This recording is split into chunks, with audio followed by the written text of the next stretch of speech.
Councillor Terry smell or something. I'm just worried about the cat. Okay, we're live. All right.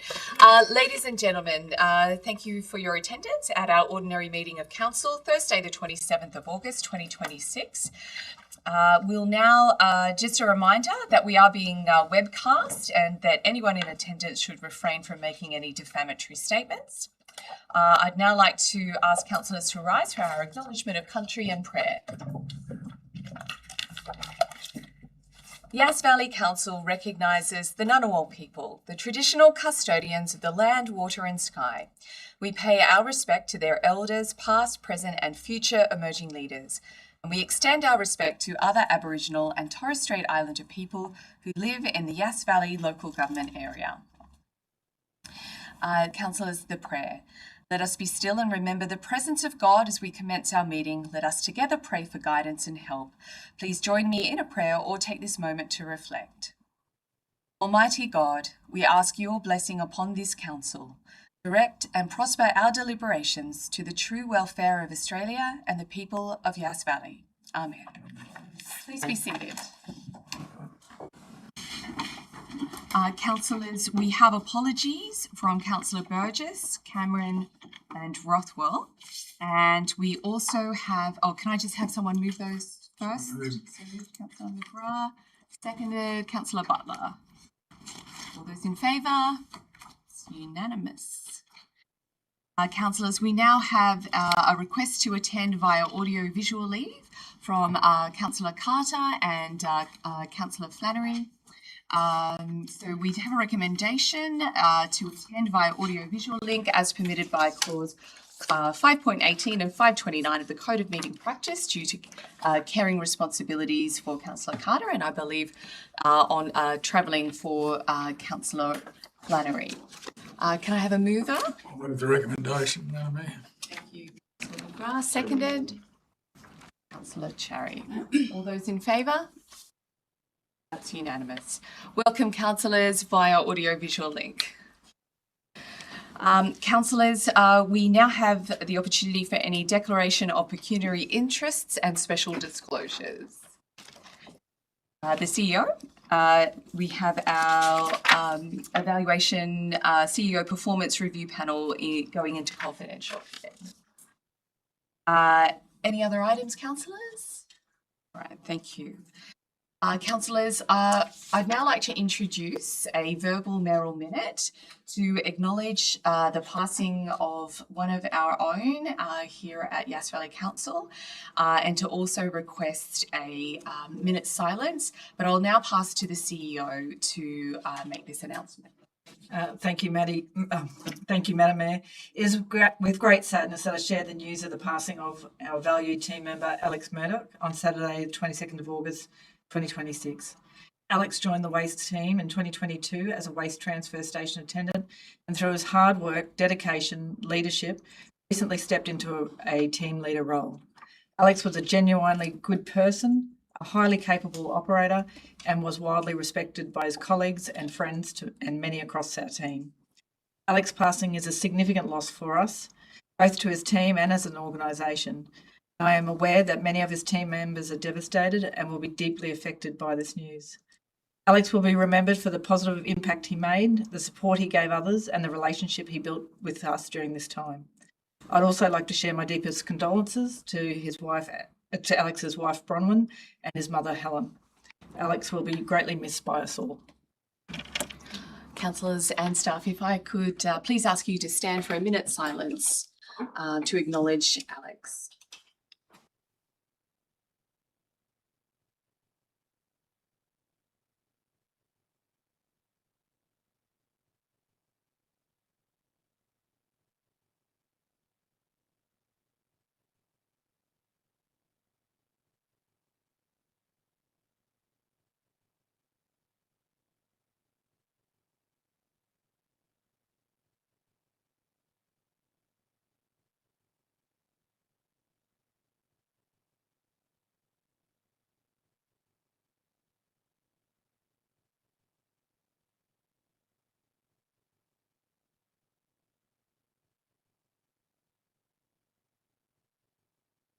Councillors and staff, thank you for that acknowledgement.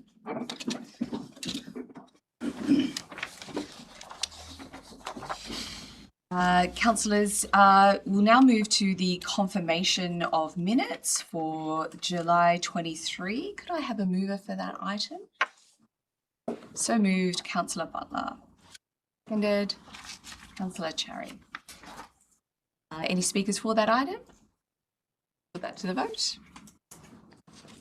Thank you, councillors. That's unanimous.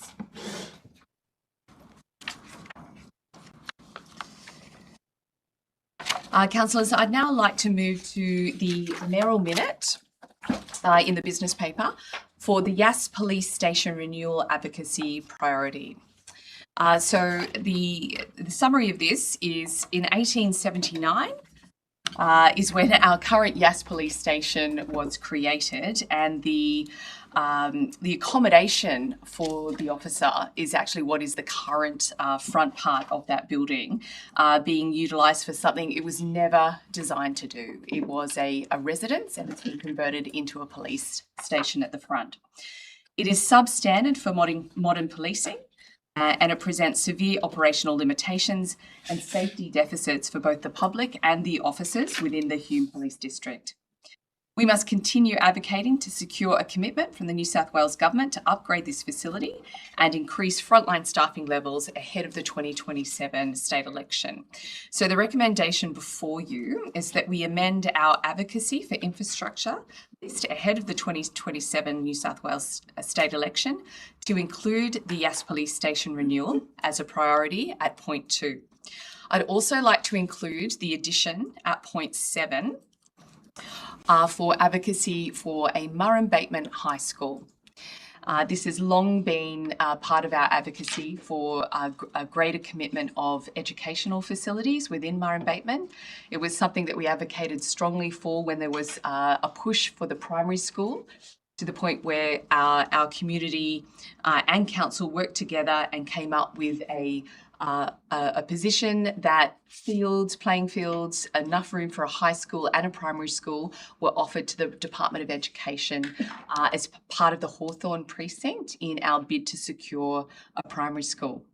And while we were successful in that advocacy, along with the community, to secure the primary school, there's still a deficit of educational needs within that area, and I'd like to commend the Murrum-Bateman Community Association for raising that to us just this week to elevate that into our advocacy priority list.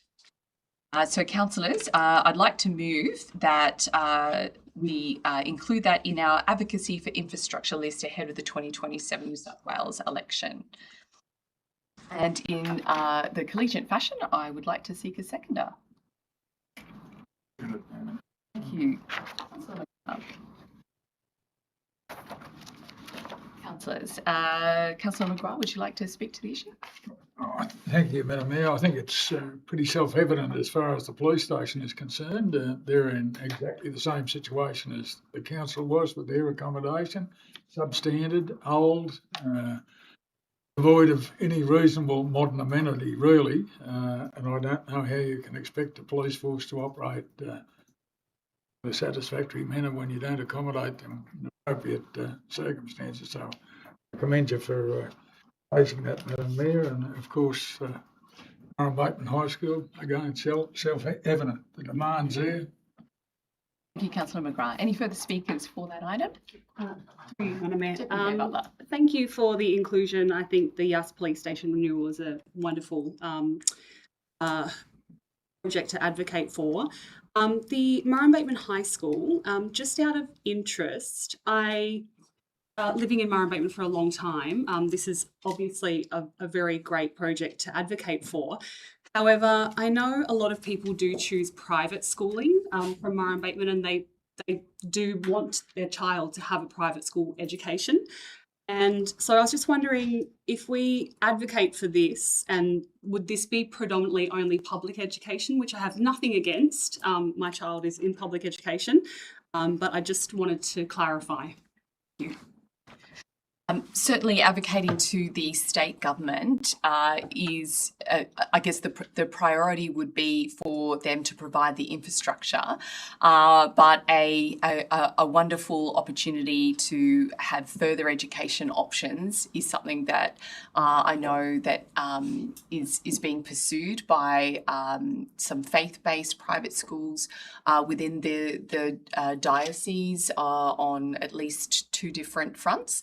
So there could be opportunities for that as well. But in terms of our direct advocacy, I think the public high school option is something that is a natural segue between the current facility of the public school. But I'm happy to have any advocacy for any further secondary education in Yass Valley. Can I ask a question? Councillor Flannery.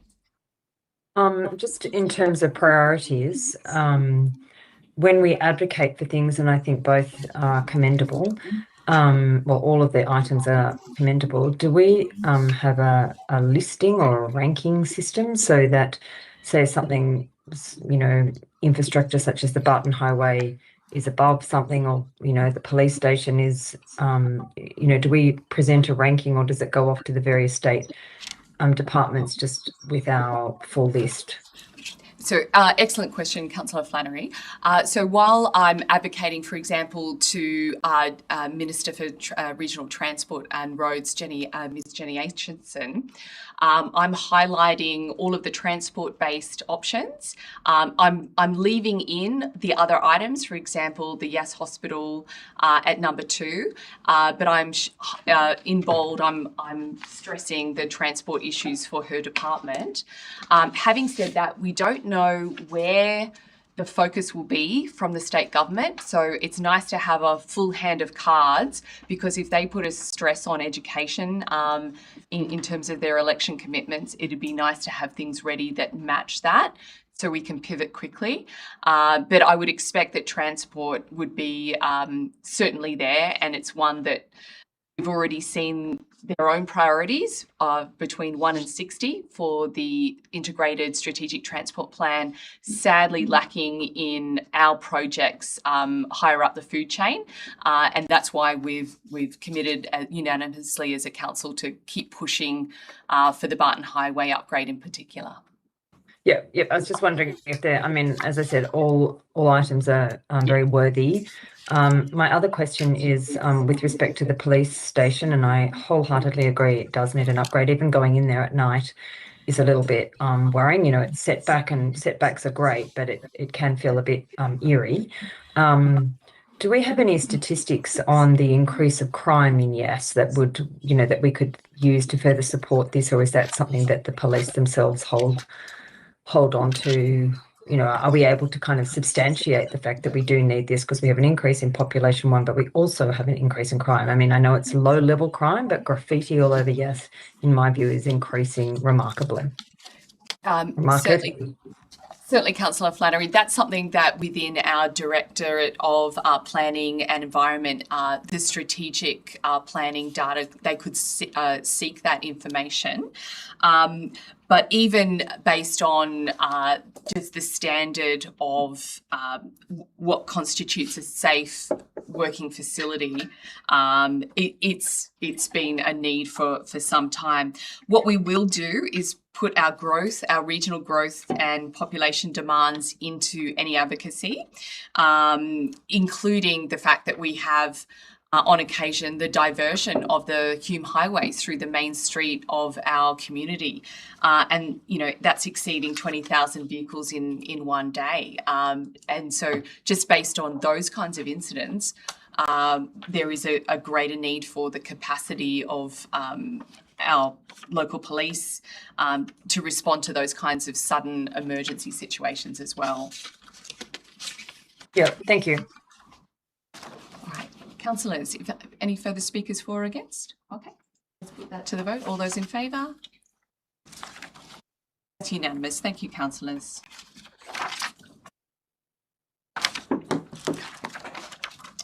And I do apologise. I actually captured Councillor Flannery's request for leave with Councillor Carter's, so that's done. All good.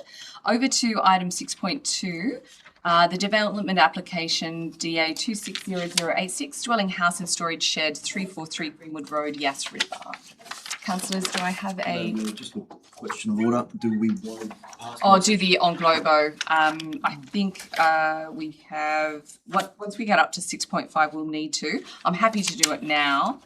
So, councillors, we'll need a procedural motion to pass 6.5, 6.8, 6.9, 6.10, 6.11, 6.12, 6.13, 6.22, 6.23, 6.24, which is going into confidential, 6.25, 9.1, 9.2, 9.3, 9.5. Did I capture... where is it? 8.1 as well, which is the questions we've noticed from Councillor Cameron. Madam Mayor, just I'm not quite sure of all those numbers. I was trying to write them down pretty quickly then. I have a question on 6.9, very brief question that I'd like to ask. So I heard you mention we'll that take one. that one out. Yeah, definitely. I don't, the same with 6.10, 6.12 and 6.19 and 6.23. That's and the traffic forum, but I'm not quite sure if you had those in or not. Okay, so in terms of the question regarding 6.10, the 6.10 is to put it into confidential. So that's not actually, so you're happy for that to go to confidential? Yes, I'm happy to put it. I'm happy to put it in confidential. Okay, and the other item you wanted out was 6.23. Is that correct? Let me just see my little notes Which is here. the monthly financial report. Yes, I have a question. It's not a change to the recommendation. It's just a question. Okay, not a problem. So with removing items 6.23 and 6.9 and 6.12, I think we are. Oh, sorry. The 6.12 is to put it into confidential. So yeah. Got it. Okay, so we're still going ahead with that one. All right. Okay, I think we now have consensus. Through you, Madam Mayor, I'm happy for 8.2 to go alongside 8.1. Thank you, Councillor Butler. So take that one as well. Into the on Globo. That is most appreciated. All right. Okay, you got that one? All right. Councillors, let's move those on Globo. I'll need a mover and a seconder, please. So moved, Councillor Cherry. Seconded. I can second. Councillor Flannery. Thank you. Any speakers for or against that going on Globo? All right, let's put that to the vote. All those in favour? That's unanimous. Thank you, councillors. Okay, going back to item 6.2, the development application for the storage shed, Greenwood Road, Yass River. Do I have a mover for that? Sorry. Councillor Butler. Seconded. Councillor Cherry. Would the mover like to speak? Seconder like to speak? I'll just note that we have an opportunity to see one of the questions that was raised in open forum. If I could just quickly ask a question of the director, do we have the ability to achieve the result that they're looking for a better driveway access with a modification? Thank you, Madam Mayor. Yes, there is the opportunity to investigate either a modification or a review of determination to achieve that outcome. Okay, terrific. Okay, thank you for that. Any further questions or comments? Let's put that to the vote. All those in favour? That's unanimous. Thank you, councillors. Moving on to the planning proposal for the reclassification of council land. Do I have a mover for that? So moved, Councillor Cherry. Councillor McGrath. Councillor Cherry, you have the floor. Just very quickly, Madam Mayor, just a point of appreciation to the gentleman that spoke to us on Tuesday from the Yass Lawn Tennis Club. Very compelling arguments, and it makes perfect sense. And overall, I believe this is obviously consistent with our property strategy that we approved earlier in the year. So I'm very happy to support it. Thank you. Thank you, councillor. Any further questions? Through you, Madam Mayor. In regards to what we heard at Open Forum, I actually had a question. If it was not reasonable for the purchase of the land for the tenants, could they enter into a long-term lease of that to facilitate them at least having access to that? Okay, Councillor Butler's question, is there a possibility that that can be used for things like access and still be a lease arrangement? Through you, Madam Mayor, as it is a piece of community land, we are very restricted as to what long-term lease arrangements we can enter into. So any long-term lease would need a amendment to operational land in any case. So it's a necessity to achieve their desired outcomes. Thank you.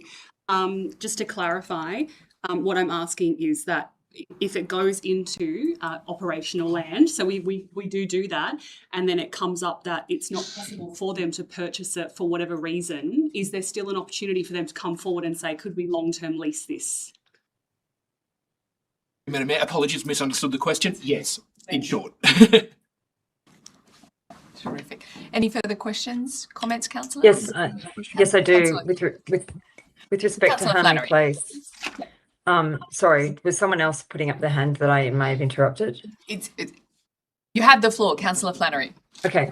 With respect to Hanley Place, I do remember one of the adjoining landholders at a previous meeting that was over a contentious development talking about the land that council is looking at changing its zoning on.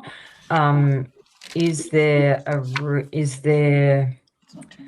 I know that any further development would be subject to a DA, but is it likely that that area will be, I guess, developed in the future that would impact on the existing residents?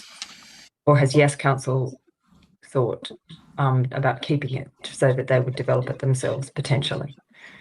Thank you, Councillor Flannery. So it's my understanding it's not a rezoning, but is there any other insight we can give? Oh, sorry, change of, yeah.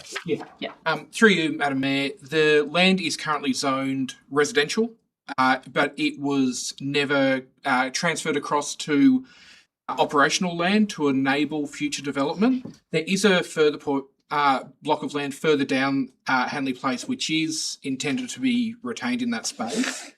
This one hasn't been identified in any strategic document, and as such, the zoning is for residential, and this is just to change the classification. Any future development will have to be subject to full development applications in that space, but there's no changes proposed apart from the classification. Okay, thank you. Councillors, do we have any further comments on that one? I'll ask the mover to close. All right, all those in favour of that item? That's unanimous. Thank you, councillors. Moving on to item 6.4, the tree management strategy. Councillor Cherry. Madam Mayor, I'd like to move the following motion, if I may. Katie, if we can get it on the screen. For wider awareness, the following motion reads as that Council, point 1, endorses the draft tree management strategy and supporting documents for public exhibition for a period of 28 days.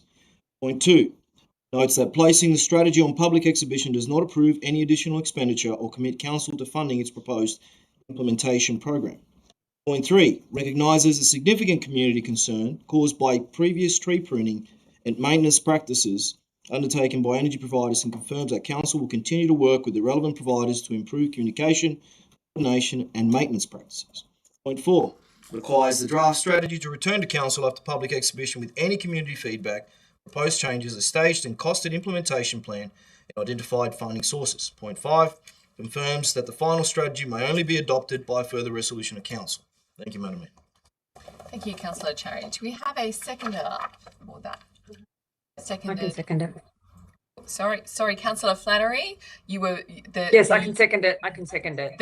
I'm so sorry. The delay was such that Councillor Butler got there a millisecond. We'll have to blame the international. It's all right. That's fine. Connection. Fine. Okay. Councillor Cherry, would you like to speak to the motion? Before I do, Madam Mayor, may I ask a couple of questions of the staff, please? Madam Mayor, through you to the Director of Planning and Environment, Director Neil, could you confirm the estimated additional annual cost of implementing the strategy after accounting for work that can be undertaken by existing staff and within current budgets? Through you, Madam Mayor, thanks for the question, Councillor Cherry. There is a number of elements in there, predominantly the tree inventory, inspection, and the tree registry that can be carried out by the tree management officer, and that's accounted for in their budget.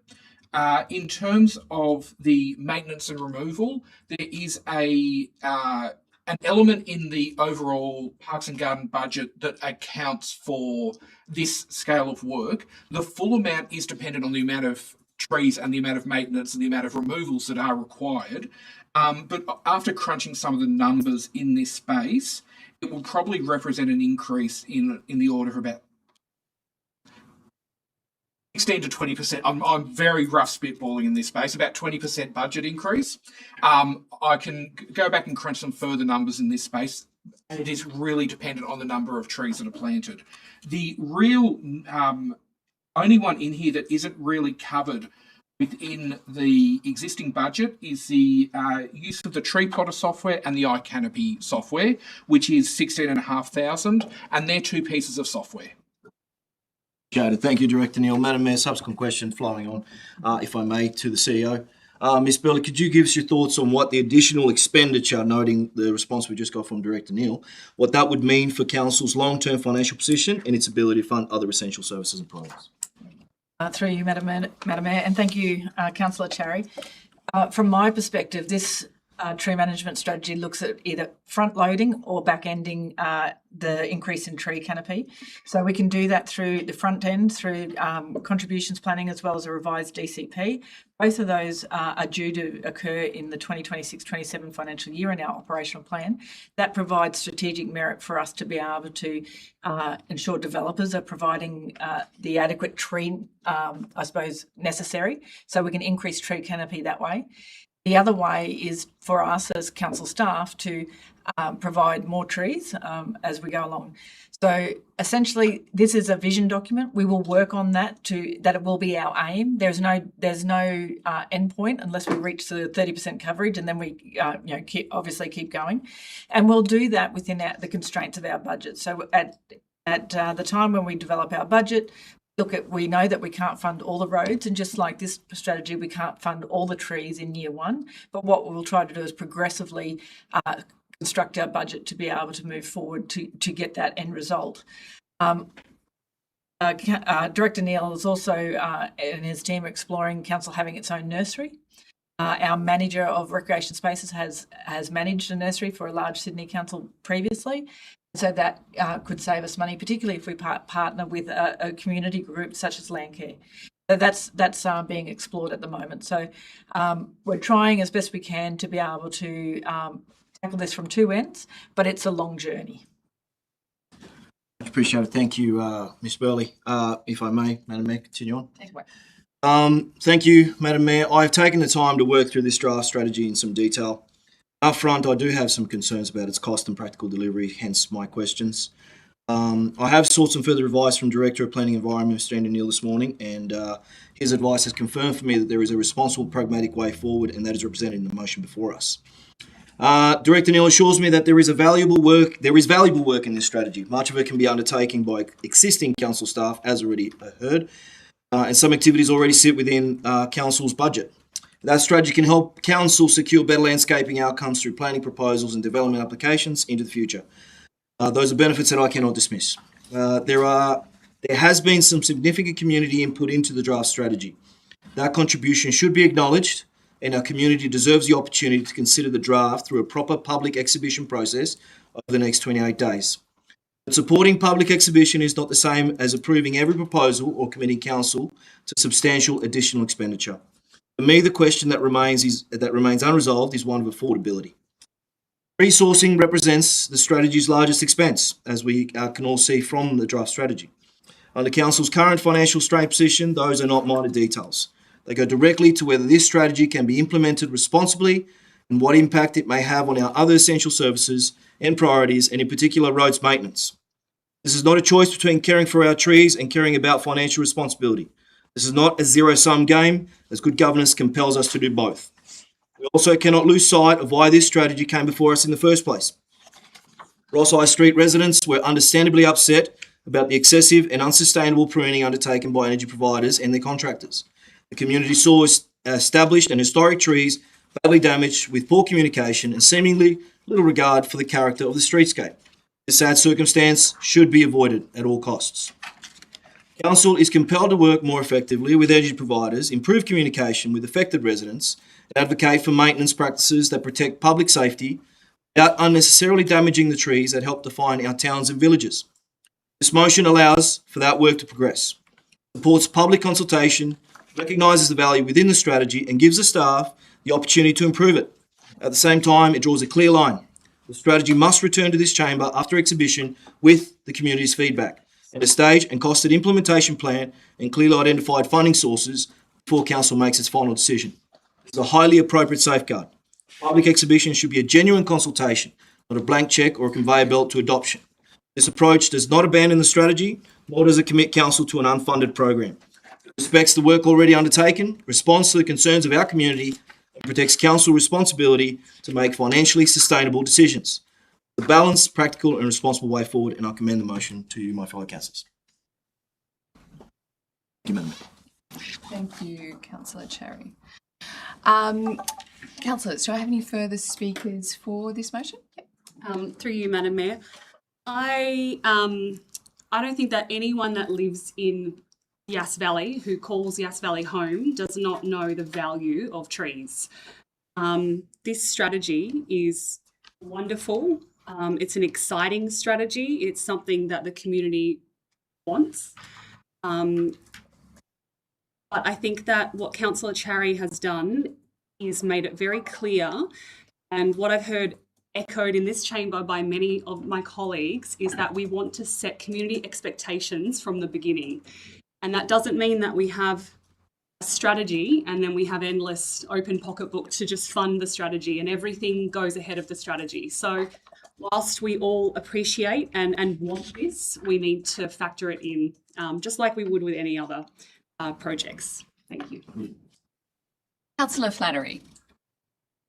I'm speaking for the motion, but I have a range of reasons that are different than my rationale for this, for my comment in speaking for it is different than what has been stated. Look, I think that we definitely do need a tree management strategy, but the one that we have is one that's pretty blanket, it's pretty vanilla. And really, it hasn't knuckled down into what is important for council, and for the community, which is what I raised before we venture down this path. So what we've come up with is a document that will require a lot of resourcing, rather than something that could think and look at some really practical tips. The other day, I went down Wairau Road. I noticed some new trees that are planted there near a development. That's great. Unfortunately, one's been planted immediately under a power line. Like if the person had have moved it 2 meters one way, it would allow that tree to grow to full size. But instead, it will be something that requires pruning. It's a crepe myrtle. It might look as if the distance between the power line and the tree is adequate, but really it's not. Like we have to, as a council, think about being smart and efficient, not big broad brush strokes about, setting up a tree inventory and all of these things which are front-ending cost without outcomes. So I'm happy for the document to go out on public consultation.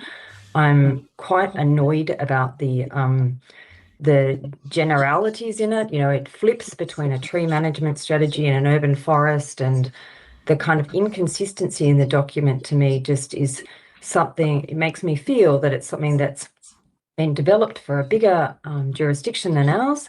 It hasn't prioritised areas. We have 2 or 3 items about footpaths in this council meeting, and one of them being Laidlaw Street. Why couldn't we put tree planting in those? Putting trees and shade above areas where we want people to walk. really, enhances that area, makes it more livable in terms of people moving through those spaces on hot days. I'm currently in the UK, and the number of trees here that are very, very stressed through climate change and drought is breathtaking. And so one of our strategies should really point at what are our developers going to plant in the future? What are we going to plant in the future? As opposed to front loading it with all these inventories and other things like that, which at the moment are uncosted. So therefore, I can't see them getting done. I would urge people when they're making their comments to think about the practicalities. I'll certainly be making my own submission about it. Thank you, Councillor Flannery. Have any further speakers for or against this motion? Councillor McGrath, just noting this is our one and only opportunity. I can't do a second motion after this, just Thank you. prompt you. Mayor, with your indulgence, I wonder if I could move an amendment. Councillors will recall that back at the March meeting, I moved a motion that was carried unanimously to plant trees in Miles Franklin Park in the Park and Ride area. So I'd like to move an addition, if I may, and that is that the Parks and Gardens budget for 2026-27, priority to the planting of a suitable selection of shade trees in appropriate locations in proximity to the Learn to Ride facility in Miles Franklin Park. Thank you, Councillor McGrath. And we're just changing on the screen to the Parks and Gardens budget. Thank you for that last minute update. So we're just changing out what was in the wording.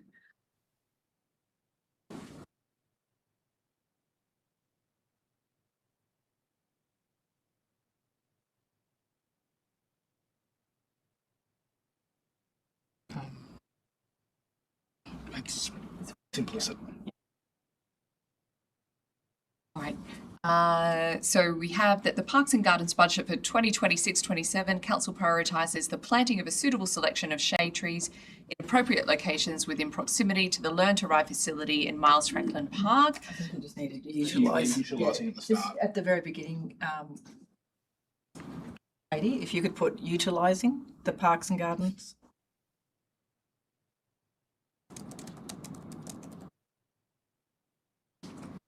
This becomes point 6. Noting it picks Can up I on ask a question? We've just got to make sure that the mover and seconder are okay with that amendment. Madam Mayor, very quickly, obviously I'm very supportive of Councillor McGrath's intent. Just noting it is a slight bolt-on, but I understand and I support it wholeheartedly. All right, thank you. Thank you for that. Councillor Butler, are you? I am happy with that. I understand, so priority to the planting of a suitable selection. I know that our team is very experienced. Safety, because we're in a Learn to Ride facility. Yes. I imagine that would be factored in from the get-go, that these would be safe trees. Yeah, I think it's implicit that this will refer to the tree management strategy, parks and play strategy, and safety matters. Okay. Councillor Flannery, your question. There's no such thing as a safe tree. Like, it's about methods in that. Trees are not safe or unsafe. It's like people, dogs, others are not safe or unsafe. Like, it's about the planting methods. I mean, you have very tall Lombardy poplars there, a couple of which have failed. So perhaps the first step, if we're really going down to tin tacks, is assessing those trees. So I understand the intent. I just really feel that we're drilling into one specific area at this time, rather than looking at a broad strategy, which then flies in the face of having a strategy that's very broad brush. But anyway, if people want to do it, do it. Thank you, Councillor Flannery. I think I might choose this opportunity to speak to the motion. More broadly, I'd just like to commend the points 1 to 5 in the sense that we're very conscious that we're operating in an environment where the Office of Local Government has said no new projects to us unless we can find an opportunity to fund it. And so I think it's really important that we not only look at what we can do now, but also what we can achieve through other levers. And those other levers are when developers come to us and say, we'd like to do a housing project. Here is a wonderful opportunity to utilise another lever that is not ratepayers' money to do what our community so desperately wants us to achieve. That is not just the enhancement to 30% new canopy, but also what we now understand, having done this, what we need to achieve to replace those trees that will be lost through to attrition, through disease, the inability to keep them where they are because they're no longer the right tree in the right place, and those lost on private property. I note that this strategy is only for public spaces, so this is not council getting in the business of our community members on their own property. This is us looking at ways of encouraging greater tree canopy within our urban footprint areas. And I look forward to an opportunity to show councillors and where we can actually show how much we are developing and how quickly and where. In terms of item 6, I commend Councillor McGrath's addition. This is not new information. This comes out of the Main Street Master Plan. Miles Franklin Park is part of that master plan that has identified that we need to plant at least 44 trees there. This kicks off that project and it's utilising the existing Parks and Gardens budget. Noting that we have committed $200,000 to do a low-hanging fruit uplift of the main street. I think this is a wonderful addition to that. And having used the Learn to Ride facility myself, and I've sat underneath those poplars that Councillor Flannery was referring to. They're a long way from the facility.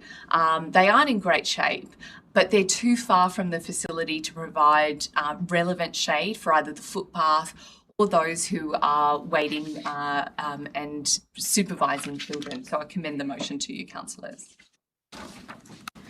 I'll just give that one last opportunity for any further speakers for or against before I ask the mover to close.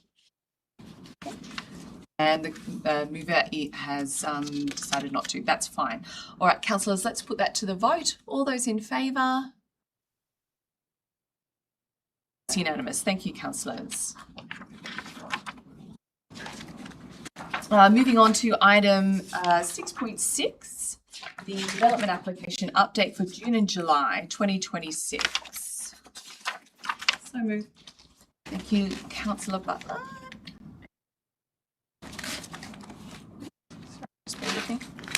And seconded, Councillor Cherry. Would you like to speak? No. Okay.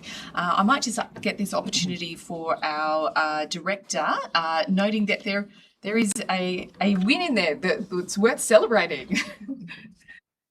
Thank you, Mayor Jones. Just like to draw attention to the absolutely fantastic work done by the Development Assessment team. Taking the figures of the average determination times from 169 days in July 2025 to 90 days in July 2026. As you can see, there's been a long downward trend in this space, which is what we want to see. And with having the ideal conditions of good background methodologies and processes put in place and appropriate staffing levels, they're really doing a fantastic job of getting DAs out in a reasonable time frame. And the first month we have absolutely hit on the head the new minister's expectations. So they've done an absolutely fantastic job, and I'd just like to thank all of them for the fantastic work they do. Councillors, do I have any further speakers for or against this? Right, I think with the movers and seconders, grace, if we could add a note of thanks and appreciation be added for our staff for meeting the DPHI expectation.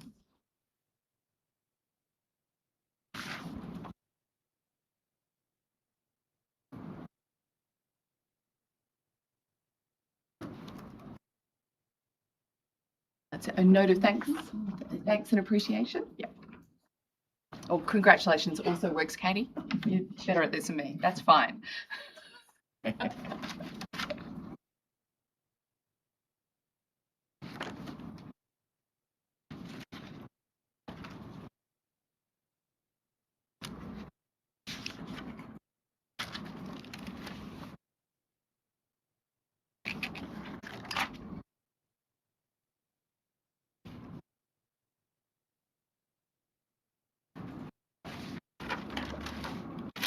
Councillor Butler, are you happy to waive the closure? Okay, all right, terrific. All right, councillors, we have the motion before us. We'll now take a, oh, sorry, any speakers online? Okay, thank you. Councillors, let's put that to the vote. All those in favour? That's unanimous. Thank you, councillors. Moving on to item 6.7, the Get New South Wales Active 2026-27 grant program. Could I have a mover for this wonderful motion? Seconded. With pleasure. Okay, sorry. I'll put that as moved by Councillor Flannery, seconded Councillor McGrath. Councillor Flannery, you have the floor. I think this is a highly commendable, and it's exciting that we are getting almost a bit over $2 million into our footpath program, and it's really, it'll be really fabulous for council to be able to do this or to deliver these projects. I'm particularly interested in the Laidlaw Street footpath, and also linking it with I think it's item 6.12. The path between Grampian Street and Hume Street, and noting that I'm the chair of the subcommittee of council for aged and mobility, whether these projects are able to build in some kind of mobility issues to help older people. We've got I think all of Yass's aged facilities in North Yass, and so in terms of whether these programs could have interventions to assist people that are particularly vision impaired or hearing impaired navigate their way along these paths, because currently they can't use them. Thank you for the question, Councillor. Sorry, I've asked a question. Sorry, brain there. So I commend the motion. I would also like to ask a question of it. All good. If I could just direct Councillor Flannery's question to our Director of Infrastructure. Yep, through you, Madam Mayor. So, yeah, the funding does allow for construction of a footpath that meets the current standards. Anything additional for hearing impaired and sight impaired could be reviewed, I guess, as part of the project if we can include it in the budget. Thank you. I notice just many of the footpaths that I see around here, and I'm not adding to cost, but they have side, the edge strip has something on them, and I know I don't want to discuss tin tacks here, but it's clearly for people with sight or mobility issues. So if they hit it, the sound is different, or that they're placed every so often, so the sound is different. So I'm certainly not asking for anything that's not of the standards or anything, but if perhaps the final documentation for some of these paths could be referred to the Aged and Mobility Subcommittee of Council for review or for comment.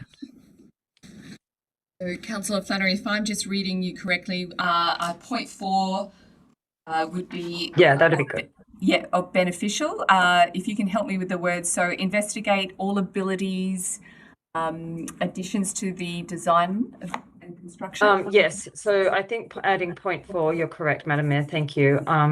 If we could add a point 4 that the construction of the various footpaths considers aged and mobility enhancements as part of their existing budget, and if they could be referred to the subcommittee of council, which is due to meet reasonably soon. So, and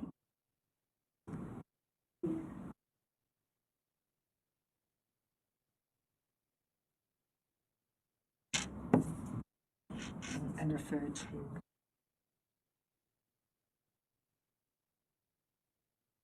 Do you want to add the word design? I mean, I'm just looking for small interventions, so design would be correct. Age-friendly advisory committee, yeah.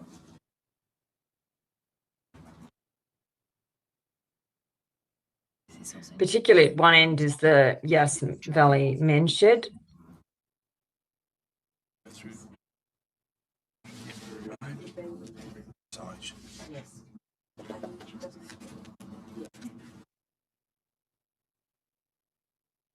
So the point 4 edition now reads, the design and construction of the various footpaths considers age and mobility enhancements and be referred to the Access and Age-Friendly Advisory Committee. Perfect. Excellent. Well said. Councillor Flannery, well, you're the mover. So I'm going to be the one to make that amendment because you can't amend your own motion. So I'm going to suggest that amendment. Thank you. Thank you. I thought you liked that amendment. So Councillor Flannery McGrath, do you accept the amendment? Fantastic. Yes. We're all on the same page. Councillors, do I have any further speakers for or against this motion? Through you, Madam Mayor. A wonderful achievement for our community, and I just want to thank our friends in the New South Wales State Government for gifting us this incredible amount of money to facilitate activity within our community, specifically in Murrumbateman, where we have a school and no safe access to the school with lots of children. So the raised pedestrian crossings are going to be incredible. I did have a question, which for the Active Routes to School Murrumbateman Public School $50,000, which I found interesting and fantastic, sort of open-ended collaborative grant. And I just was wondering how it works. It says full details of the initiatives under this funding will be determined in consultation with the Murrumbateman Public School, which I think is wonderful, and it's giving them opportunity to sort of say where their sort of problem areas are and what they could look at. I was thinking that there is a particular area in Murrumbateman where cars are parking over footpaths, and it's happening before school and after school drop-off times. Is these a type of things that a grant like this could look at in terms of bolstering up that area, doing some strategic plantings or something like that to stop cars from parking over and blocking the access of kids from being able to get to school? Thank you for the question, Councillor Butler. I'll just direct that straight to our Director of Infrastructure. Through you, Madam Mayor, so yes, exactly. This funding is exactly for that. We're going to work with the Year 5 students at the Murrumbateman Public School to investigate and have a look at all the issues that they have, either whether they're walking, cycling or whatever on their way to school. Initiatives that we do find out of that can be funded. So infrastructure improvements can be funded. It's not going to be huge amounts. It's $50,000 at the end of the day, but yes, definitely they're that would fall within the scope. Absolutely, yes. Councillors, do I have any further speakers for this motion? Councillor Cherry, followed by Councillor Carter. Oh, sorry, Councillor Carter. I had a question through you, Madam Mayor, to the Director of Infrastructure. So I'm just trying to work out, and again, I support the comments from Councillor Butler with respect to the exciting $50,000 to work with the school. And we know, of course, we've received petitions from school members there around safe access and pathways and etc. What's the sort of value of this grant moving forward? Does this give kind of priority access to further funding or something similar? Like, can you explain a little bit to me what's the value of working with Year 5 students before they graduate if there's no promise of something to come after that? So just if you could just help me understand that would be valuable. Yeah, Madam Mayor. So it's an education initiative that is to be with the Year 5 students for the current Year 5 students. They've obviously got a Year 6 next year as well. To identify any of these issues moving forward that can then roll into possibly a future active transport strategy, if that is what it is. If it is a very large improvement, if it's minor improvements like bollards that could improve safety in smaller areas, then they can be delivered as part of this. But if it's a larger picture project that's going to cost a lot more money than the $50,000, it'll need to go into a future strategy. Can I perhaps also then, Madam Mayor, suggest an amendment as well, which is just along the lines of that Yass Valley Council continues to seek funding opportunities to support safe pathways in the Murray-Bateman community with respect to access to school or something similar, just to reinforce the fact that that's something that, you know, we've heard about, we think is important, and because the risk here is that they're able to do some work, which is great, but then they're waiting for another opportunity to get something, and that could be quite some time down the road. So I'm just wondering if just suggesting it's something that we should continue to look for. Okay, so what I'm hearing is council continues to advocate and apply for grant opportunities to further enhance safety around specifically Murray-Bateman School or Murray-Bateman Village Centre. That's both the school and Murray-Bateman. Okay, Murray-Bateman School Village. Grant funding to facilitate safer activity. Okay. So that point 5, that YVC continues to seek grant funding opportunities to facilitate safer active transport routes in Murray-Bateman. Okay, terrific. Is the mover and the seconder amenable?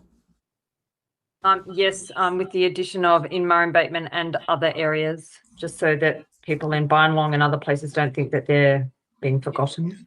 Understood. And shall we use other town and village centres? Yep. Okay.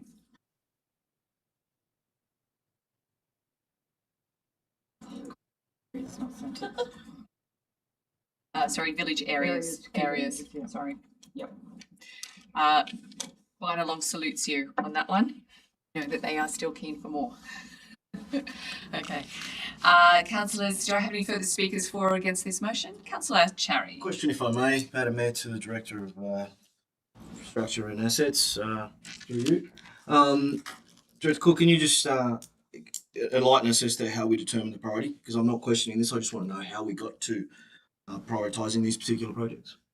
You, Madam Mayor, so the previous pedestrian access and mobility plan has identified the two construction projects. As part of that, we've been applying for those over the previous couple of years, and these are the ones that have hit the top of the list. Thank you. Madam Mayor, if I may just continue to say a few words in support of the motion. Much like Councillor Butler, I am very, very excited to see this grant, because obviously it doesn't require co-contribution, I assume, Theo. And it's very well received by our community from what I see. Obviously, when this was announced on the Yass Valley Council social media website, I shared that through my means, and I know that all of us active on social media have done so as well. Very positive comments, mostly. A couple of concerns, obviously, and hence why I asked the question, because I do feel that I would probably get shooed out of my own village by saying this, but I am compelled to do so. There are obviously smaller villages, others such as Sutton and Gundaroo, that are crying out for support, and it would be wonderful to see them go up in priority into future funding cycles and application cycles, because obviously this is fantastic. One thing that I reminisce is obviously what's been already alluded to by Councillor Carter is when that young student wrote to us and we saw that picture of Murray-Bateman and they'd coloured in the whole village to be fixed. And clearly, without going to the level of detail, the advocacy that being led by obviously Councillor Butler for quite a long time, and myself being also Murray-Bateman resident, I think this is fantastic. It'd be wonderful to see that grant funding spread out when we get the opportunity. Thank you. Thank you, Councillor Charry. Do I have any further speakers for or against this motion?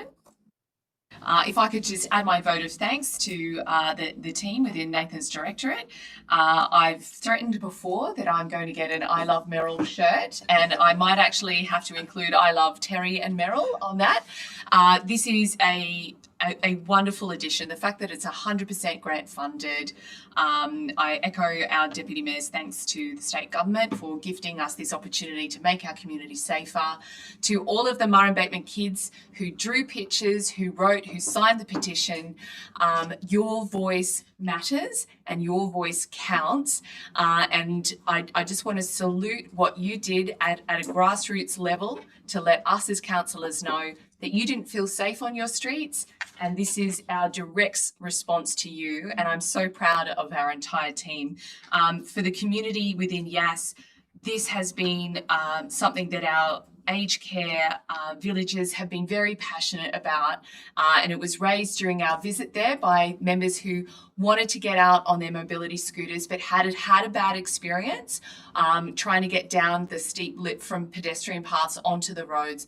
This will now create opportunities for them to be independent again and to regain their confidence and to hopefully see that there's a safe way to participate, whether it be at the parks and enjoying the sunshine or getting all the way to our beautiful new library and other facilities. So I commend the acceptance of this grant.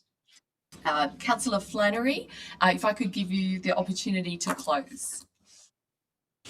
No, as stated, we're absolutely thrilled to receive the funding. It will be put to good use and hopefully it will enhance the opportunities for people of all ages to move around Yass and reduce the reliance on cars. So thank you. Thank you, Councillor Flannery. Let's put that to the vote. That's eminently unanimous. Wonderful. Councillors, on to our other items. Moving on to item 6.9, the Yass Water Treatment Plant Upgrade Project Implementation, which is our bi-monthly update report.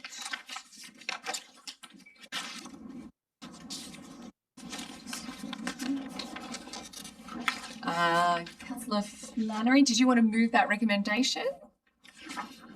For the report? Yes. No, sorry, I wasn't. I was actually waving a fly away. I'm happy to move it, but I wasn't doing it to move it. Okay. So moved, Councillor McGrath and Councillor Flannery. Thank you. Councillor McGrath, would you like to speak to the issue? Councillor McGrath, would you like to speak to the issue? No, thank you. Okay. Any questions or comments, councillors? Speakers for or against? One that Fleur wanted to speak. Yeah, just noting, Councillor Flannery, I think this was the one you wanted to pull out on the Yass Water Treatment Plant upgrade. No, sorry, I must have had it incorrectly down. I apologise for that if I did. I'm just trying to, my notes just closed, so no, move on. It's fine. I didn't want to have any questions. Oh, did I have any questions? Sorry, my notes are closed, but I was actually going to ask a question about the piping sizes, and just leave it. I'll go back to the Director of Infrastructure because I'm working online. I'm trying to work between two screens, so apologies for that. Not a problem. Councillors, I'll just like to note that the final workshop with all three shortlisted applicants is scheduled for early next month. And this is an exciting time coming up. I think by March we should have this shovel ready. And so while a lot of the for us, I guess the boring but very necessary behind the scenes design and construct tender process is clicking on behind the scenes, the actual process on the ground will commence in March. All things going to plan, just double checking. Okay, terrific. I did find my question. Sorry, this is a question for the Certainly. Director of Infrastructure. I was buying your time, Councillor Flannery. Thank you. I have it done as 6.10, so is my question, not 6.8. But so I'll come back to it when we get to 6.10. That one's the confidential one. Okay, not a problem. Okay, all good. While we're here and we're talking about this anyway, let's just say another thanks to Director Cook's department for this wonderful project, funded $38 million. It's a huge project. And also, looking at the timeline, what we can see here is completed, on track, completed, on track. For a project of this capacity, that is a wonderful achievement for Director Cook's department. So thank you.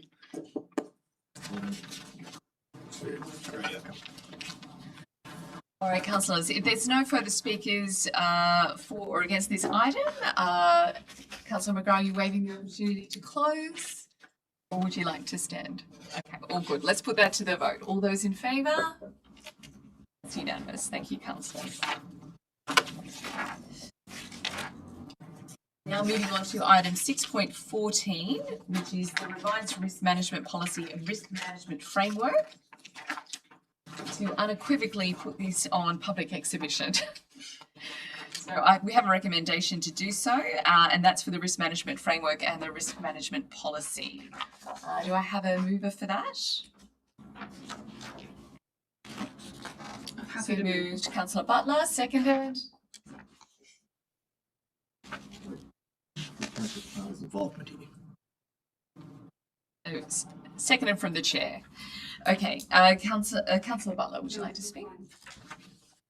Councillor Question, Cherry. Madam Mayor, if I may, to CEO. Has this policy been referred to ARIC? I'm going to defer to our government manager. No, this specific policy hasn't. We have a meeting at the end of the month in which we will present it to them. However, they have known the work that we've been doing in this space to bring it into compliance with the ISO standard. So there's nothing in here that will shock them, but they will see it in the next 20 or so days, whenever the meeting is. So, yeah. Okay. Any further speakers for or against this motion? Councillor Butler, are you happy for that to close without speaking? All right. Let's put that to the vote. All those in favour? Unanimous. Thank you, councillors. Moving on to item 6.15, the Debt Recovery Agency appointment and draft policy for exhibition. If I have a mover for that, so moved Councillor Cherry, seconded Councillor McGrath. Councillor Cherry?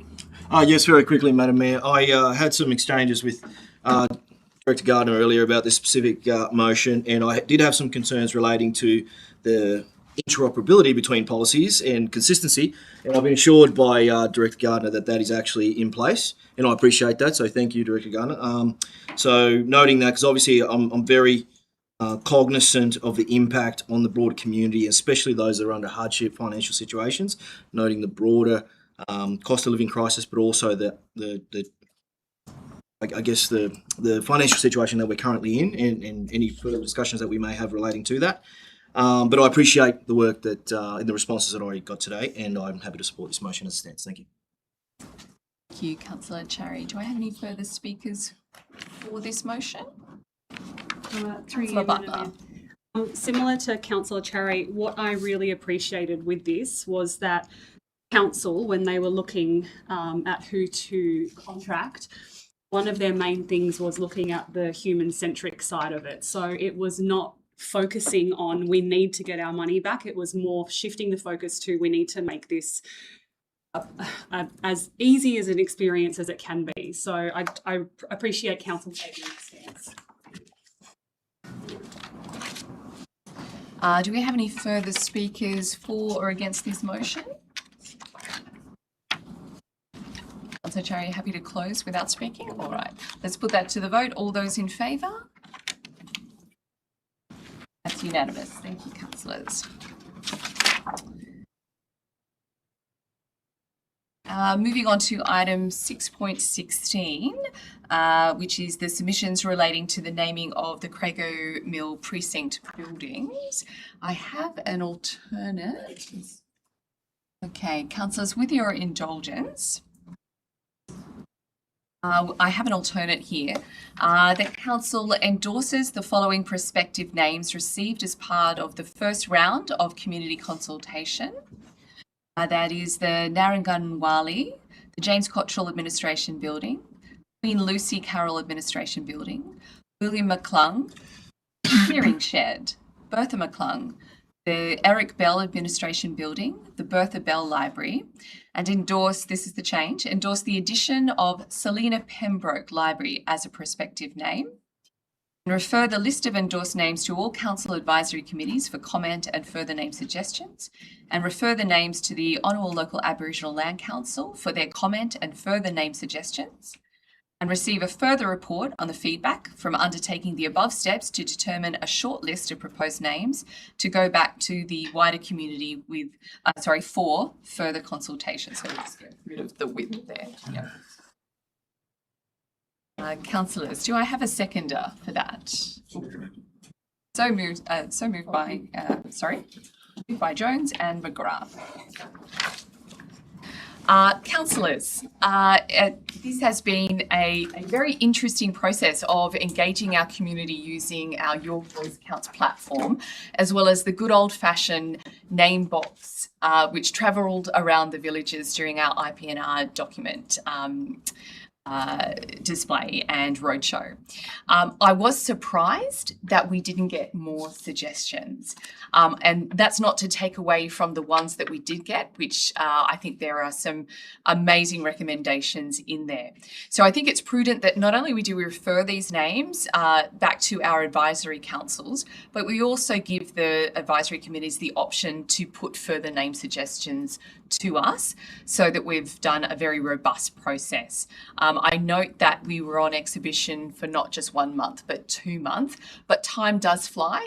People are busy, and this gives us another opportunity to seek further advice regarding these names.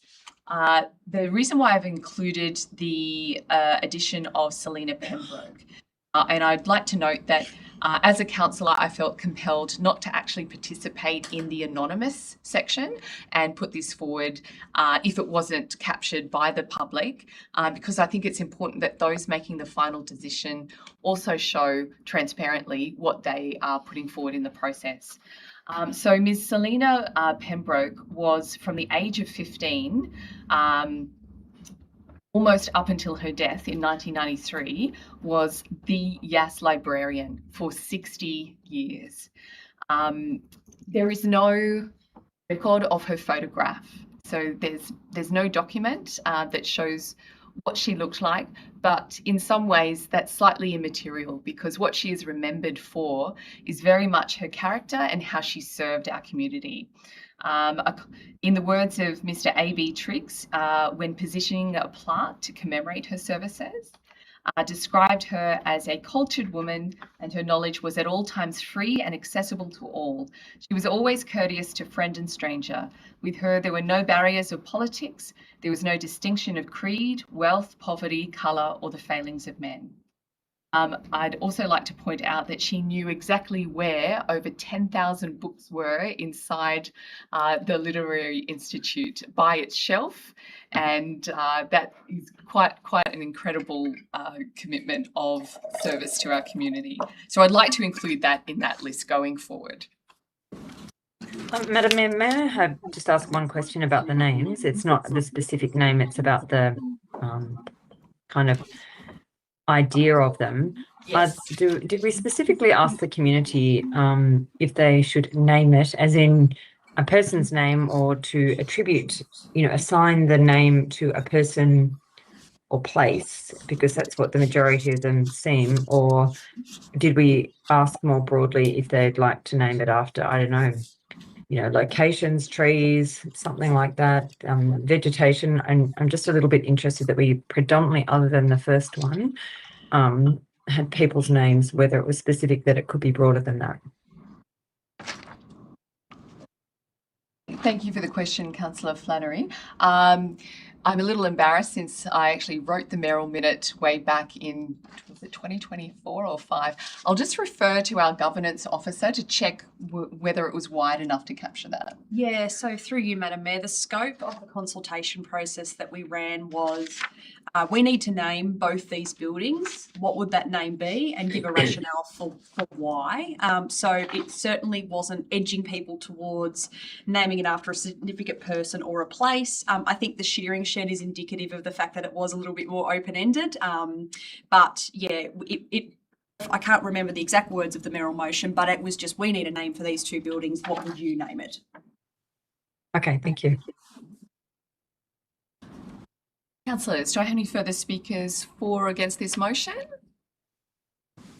Sorry, Madam Mayor, I can't see the amendment that you added. I just wanted to make sure I could read it. I'm not sure it can be sent to myself or to Fleur as well, because I'm loath to vote on something I can't see. I think we're just going to scroll it up so you can see point 2, which is the endorse the addition of Selina Pembroke Library as a prospective name. And I believe the other amendment is to include for the committees for comment and further name suggestions. Okay, it's fine. We can't see what you're referring to, though. Or I can't. I'm not sure if Councillor Flannery can. I can't, but I'm working offline on the papers because I don't have enough Wi-Fi or internet to do both. Certainly. So we've just emailed those changes to you as well. But just for reference, the change from the business paper is at point 2 to endorse the addition of Selina Pembroke Library as a prospective name, and the addition of the opportunity for the advisory committees to comment and give further name suggestions. Thank you. Thank you kindly. Just uncomfortable voting on something I can't see. Yes, I appreciate that. Councillors, do I have any further speakers for or against this motion? Okay. Let's put that to the vote then. All those in favour? That's unanimous. Thank you, councillors.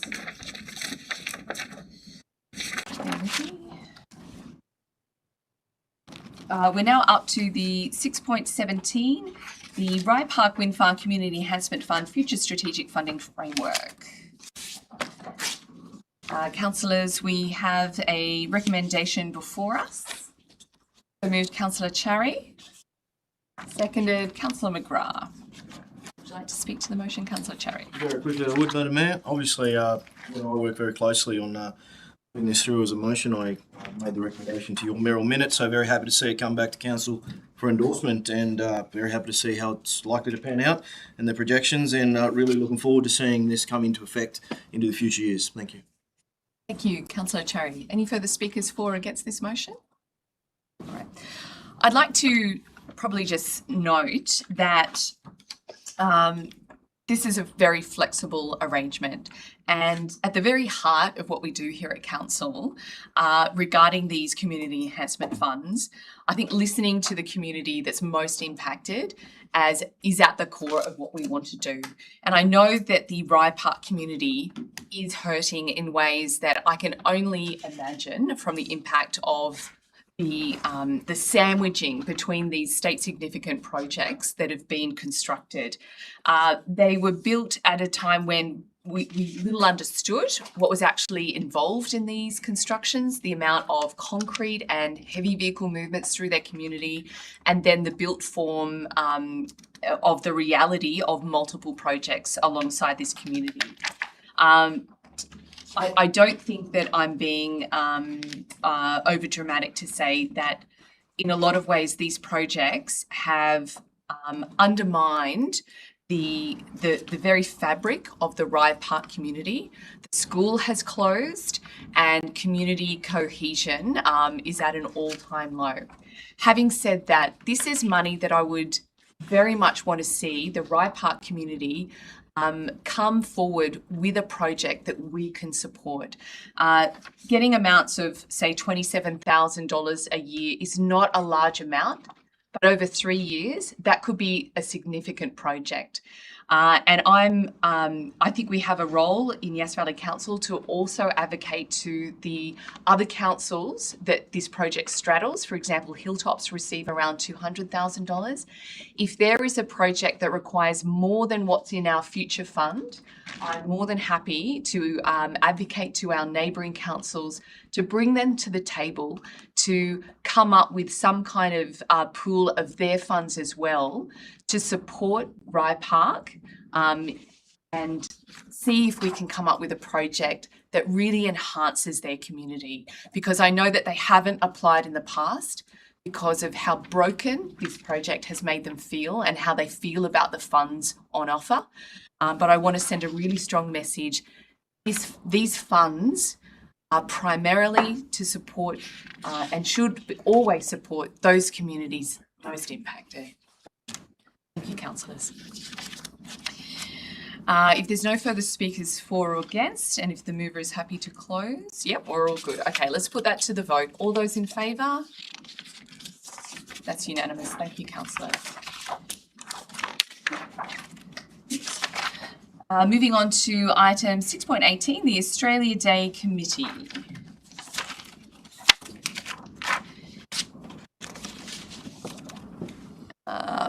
I will so move from the chair with a slight addition to the item. Let me just see where I can find it.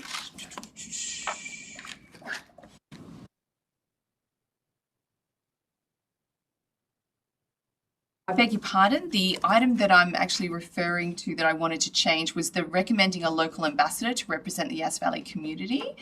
That doesn't appear to be in the actual recommendation. I can't see that there.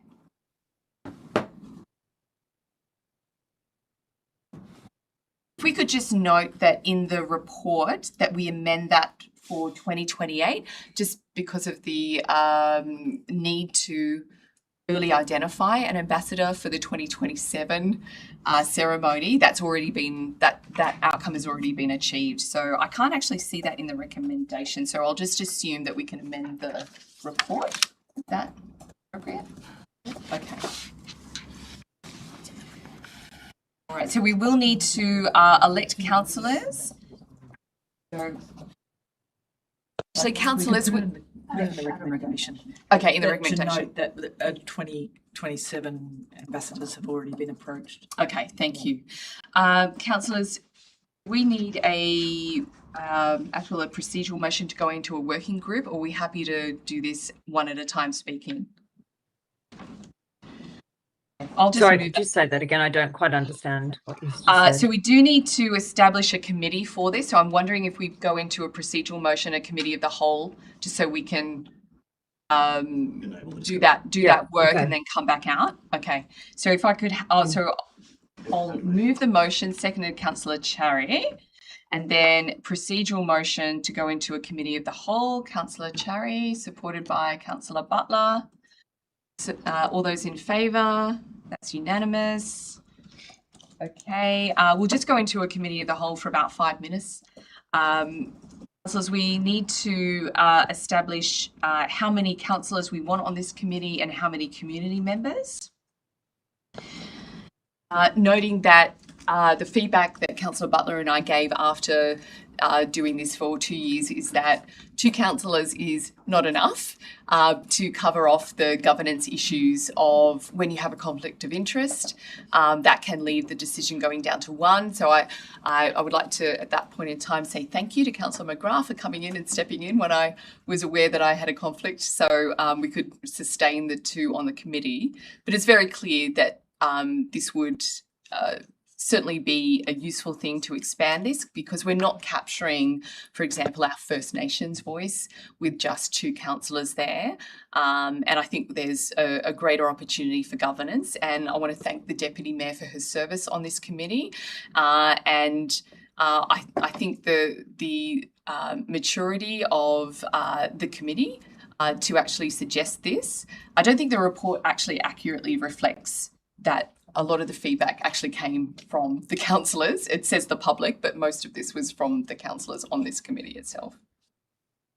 So I'd seek some nominations and I'd seek to find out how many of our councillors would actually like to participate on this committee, because I'm happy to make that as wide as necessary to suit this particular council. That's a good question, Madam Mayor. Certainly. Are you proposing to amend the motion? Because doesn't it talk about having only 2 councillors in the paperwork? So in the proposal, it says 2. And from our experience, that was not enough in terms of managing the potential conflicts of interests that councillors have inevitably because we're active in the community. So I would hate to see a situation where we've got community members without a councillor in the room because 2 of us have a conflict. So I'd be willing to go at least 3 or 4 councillors to actually manage that well. So we are proposing an amendment. I'm just trying to work through how that works. That's why we're in a committee of the whole. Yeah, do we need to actually do that proposal first before we discuss that? I was just wondering, seeking advice from the governance. Yeah, so we just need to figure out what we need, and then we can form a motion to take back up into the council meeting. So we're in a committee of the whole. Yep. So I think the first thing we probably need to decide is how many councillors and who would like to. Are you suggesting 3 plus a reserve or 4 as a baseline? I think at least 3 is a minimum, and a reserve. So if we nominate now, then that would take care of it. But if you'd like to leave the nomination for later, we can as well. Madam Mayor, I'm just Councillor Cameron, Councillor Burgess, and Councillor Rothwell are not here tonight. I mean, I would definitely put forward Councillor Rothwell. I mean, Australia is like, I mean, he should be on the committee. So, I mean, if I can nominate him without his approval, if we can't, then I do think it would be fair that we defer this until we are all able to. Okay. All right. So we can broadly say that 3 in a reserve is what we would like the committee to be constructed with in terms of councillors. So elect. That includes the mayor, or is the mayor in addition to that? Excellent point. You're appointing the mayor to the committee and elect 2 councillor representatives and a reserve. Thank you for the correct term, Deputy. So 6 becomes elect 2 councillor representatives and a reserve to be appointed to the committee. So from there, given that the information needs to be kept confidential, and so we don't want these community the community members nominated to find out before the day. So we also need to, I guess, understand how many people do we actually want on the committee itself, to keep that information confidential, noting that any committee member is subject to the code of meeting practice that we do. So we can decide between 4 and 12 community representatives, noting that we've increased the councillors by 2. Would we then reduce that between 4 and 10 for community representatives? Because we may not get 10 actually apply. Unlikely, I would say. Yeah, but I think from history we're usually pretty light on nominations for committees anyway. Yeah, particularly at that time of the year. It's the busy end of the year. Are we happy to leave it at 4 community representatives then? I think 12 or 10, that's way too many. Yes. It's a hard enough process, and there's a lot of nominations to get through. That would take all day to do that with that many people on a committee. So now we'd be looking at a committee at its capacity of 7. Okay. And just to confirm, with the reserve, is the reserve obligated to be there at all times, or is the reserve only called in if there's a conflict or if someone can't make it? How does the reserve work? I would expect that we would get a list prior that we could see if we had a conflict. And then the reserve is called in just for that conflict or for the entire? On the bench. I think it's like it's like the soccer match. You sit on the bench until you're needed. So we could call them in for a Teams link to deal with that one particular item. Yeah, okay. Yeah. Okay. Councillors online, is there any further feedback? I'm just wondering, perhaps, Madam Mayor, it might be worth just giving a little bit of flexibility to that. You know, it might be 4 to 6 or something. I think 10 to 12 is ridiculous, but 4 to 6 might be just depending on who might be interested. And we know there are some reasonably big players, and yes, on Australia Day, so they would probably take up 1 or 2 of the seats already. Just make sure we have a little bit of flexibility, perhaps. Happy to change that to 4 to 6. Yeah, I'm happy. But that just got me thinking as well. And in other aspects, we have. If we got 6 nominations, let's just say from one particular community group, that's not diversifying. So do we need to now even more so nut down?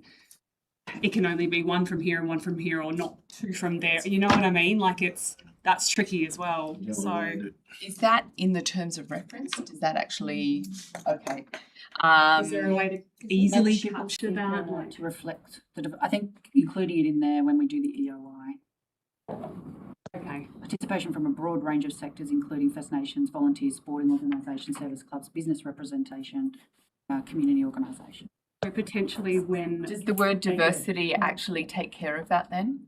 Or do we need to specifically state no more than one representative per organisation? I think you should. Okay, so items, nomination received, call for nominations from community members.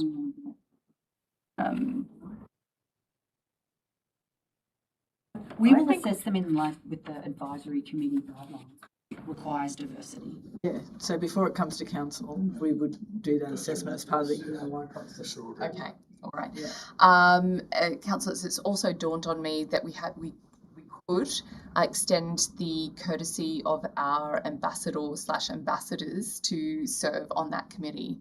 I'm hoping not to make the ambassador role for the term of their natural life, but I'm thinking that is a great opportunity to give them that opportunity to serve on that committee. What other additional tasks will they undertake apart from giving a speech and partaking in the?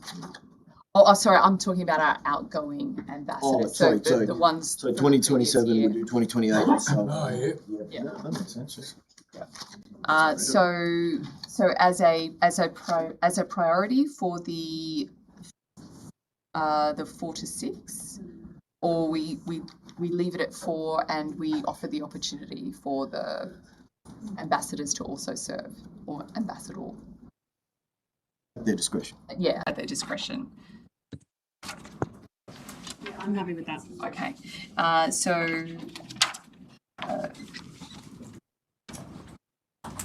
So with the Australia Day ambassadors, we'll call it local ambassadors, because if we have a year when we're using not a local ambassador, that might get a bit tricky. So we'll call a standing invitation for the previous year Australia Day ambassador/ambassadors to participate on the committee.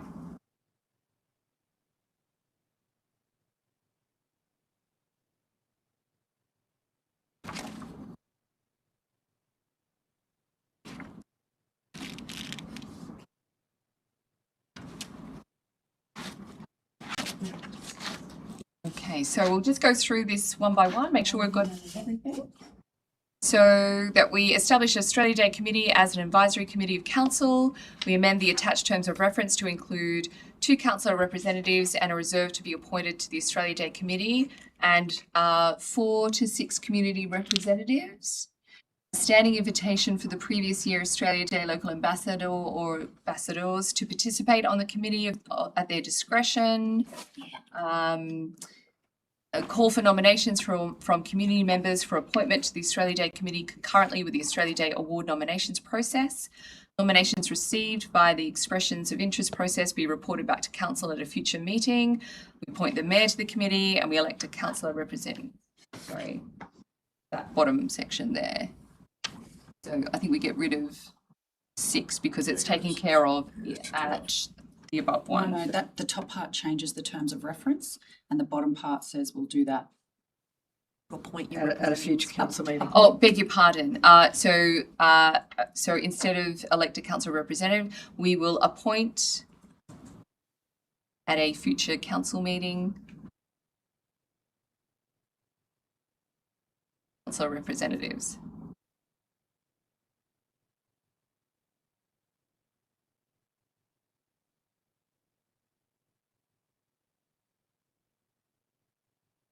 To the committee. Close. And just representatives.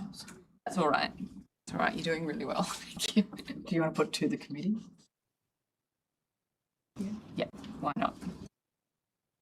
I think we got there. Councillors online, can you see that final point? I don't think they can see that. Okay, so the final point was appoint at a future council meeting the councillor representatives to the committee. So we're not deciding which councillors go on it tonight. Yeah. Okay, terrific. Councillors, do I have any further speakers for or against this motion? Oh, thank you. Thank you. You are absolutely right. Councillors, we now need to adopt this motion to take it up to the council meeting. So can I have a mover for this motion? Thank you, Councillor Cherry. Seconded, Councillor Butler. And now to take us back out into the council meeting. Need to do that? No, see that can you just need to come out of committee, okay. And then your motion is what you've created in Terrific. Yeah. Okay. So let's come out of committee of whole. We don't need to do No, we don't need to do it. Thank you. No. All right. Councillors, we'd like to present the motion to the ordinary meeting of council. We'll just bring it up onto the screen again. This recommendation is before us. Thank you, Councillor Cherry, Councillor Butler. Have any speakers for this motion? Speakers against this motion? Let's put this motion to the vote. All those in favour? Unanimous. Thank you, councillors. Okay. Item 6.19, the Yass Valley Library 2026 Service Review. Do I have a mover for the motion? So moved, Councillor Cherry. Seconded, Councillor Carter. Councillor Cherry, you have the floor. Councillor Carter. I'll just give an opportunity for the director to speak to the motion. I just really want to thank the team for their hard work. It's been a long slog, and they have undertaken the service review in addition to their normal hours, coupled with the move to the new building, which was not an easy feat to get done in 4 days, which is an amazing job, and particularly led by Georgia and Juliet and Jake. So, you know, together, did a great job. And I think we've come up with a really in-depth report that demonstrates what a great service we have for the Yass Valley community. Councillors, I commend this motion to you, and just to echo the support from the director, I now find myself on a regional committee for libraries, and I'm delighted to say that we will be hosting our counterparts next month in our new facility. Jake is so excited about this. He's been to visit many different and eclectic libraries across regional New South Wales, and I'm excited about hosting them. I think importantly, the extra footprint and the opportunity that presents, but also the challenges, we really do need to recognise that. And I'd also like to point out that there is a lot of very subtle cost shifting happening within other areas of service from the state government, using local libraries as the point of contact for their clients. And this has put a growing burden on librarian staff across the state to deal with those needing to access health portals or mental health services, employment services, and our librarian staff have become default concierges for the state government and for the federal government for a lot of services. So I just want to recognise that because of the digital services that councils' libraries now provide, it has created a burden that is not always recognised, and it's important that we push back at every opportunity and seek funding to actually support our staff, because they are doing a role that is much more than just borrowing out a book or a DVD. They are doing so much more for our community, and they certainly meet many members of our community in their moment of need and their moment of crisis, and that hardly gets recognised. But I just want to commend the team, because I know it cannot be easy, but their service is so appreciated, and I just want to recognise it in this room tonight. Madam Mayor, may I speak? Thank you. This was such a wonderful report to read. Specifically, that membership to the library has increased by 160%. Like, that's unheard of. That is so incredible. And 40% per day increase in daily visits. I love libraries. I've always loved libraries. I've always volunteered within libraries where I can. And I just want to say as well, the staff that we have, particularly in our libraries, are so wonderful. My son loves to read, and they have been very lovely to him, giving him a little slip of paper when he needs it to request books. And they do try as hard as they can to do that. So I just wanted to put that out to the community as well, that if there's books that you wanted to request, they'll certainly do all they can to facilitate that. Which helps in a cost of living crisis, because books aren't cheap to buy. And, you know, if you're an avid reader, you can get through that in a week or two. So to have a service like this is incredible. Something that I did, and I apologise if it is in the report somewhere, but something that got me thinking, because when I volunteered within libraries, what I used to do was be like, it was a friend of the library sort of program that they ran. And I would go in there and I would just help to pull old books off the shelf, and then I would just like recover new books and everything. And there'd often be a few people that we would do that with, but we weren't a part of a crocheting group or something like that. We were just the friends of the library that would come in and do that. And I was just wondering, when we're looking at, you know, increasing to minimum staff levels and everything, would there be an initiative that we could look at in terms of creating a Friends of the Library, that maybe members of the community that don't feel comfortable forming a group or being a part of a group, they could just go in there to assist the library? Through you, Madam Mayor, we currently have re-establishing that. There's one current volunteer that works with the library. Because of COVID, the Friends of the Libraries dropped off. That hasn't been reinvigorated. So now that we've moved and participation is hugely growing, that's going to be a focus of some of the work that we're getting into the next 12 months. Excellent. May I have just one question? Councillor Flannery. Please. You know, I think the report was fabulous and commend all those involved. Just a couple of questions around parking at our new library, given the visitation numbers have increased so much. And although I strongly support walking to the library and other things, it has been, people have raised to me issues around parking. It becomes very difficult now at the chambers. And so would council consider having some library use only, or, you know, places for mums and prams or older people to park, not necessarily disability, but to set aside some places for the library, for people attending the library? Many people say we'll just park at Aldi, but I think it's incumbent on the council to provide some spaces where people visiting the library can easily jump in and out of the car without having to kind of park in the back blocks or someone else's block. And just one more thing, and it might not be extremely relevant, but I'm going to do it anyway. I think we should just have a little moment of thinking about Dolly Parton and, you know, her contribution to people reading and her giving of the imagination. I think that, you know, from someone that came from a very humble background to be the influence that she is and to extend that through books is just totally commendable.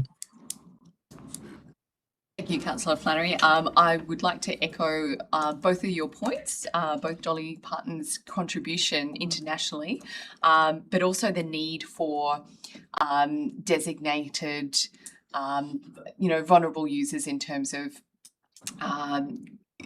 parents with prams and elderly. Is there any opportunity to do what we see, I guess, replicated in major store departments where they prioritise that parking? I'd like to defer this question to Director Cook to see whether it would be inconsistent or consistent with our DA requirements. Yeah, through you, Madam Mayor. So the design for this precinct has included for the increase in use of the library.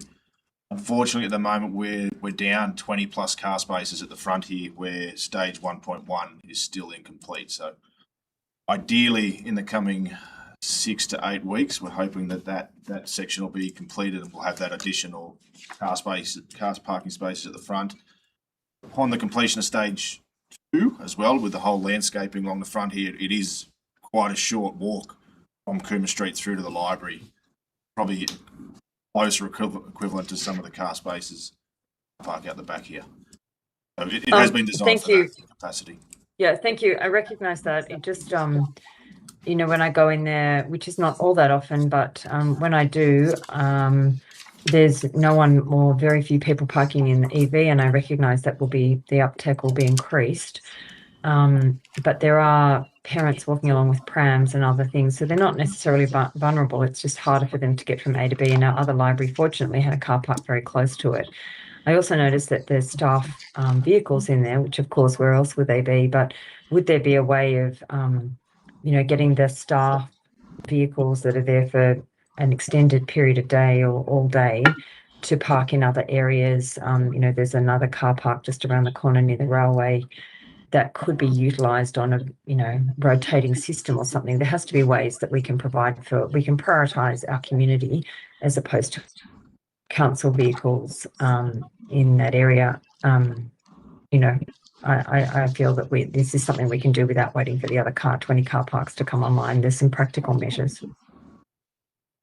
Thank you, Councillor Flannery. I think car park culture is something that we can definitely pivot very quickly with, so that council workers could potentially park at the back of the car park and then fill towards the front.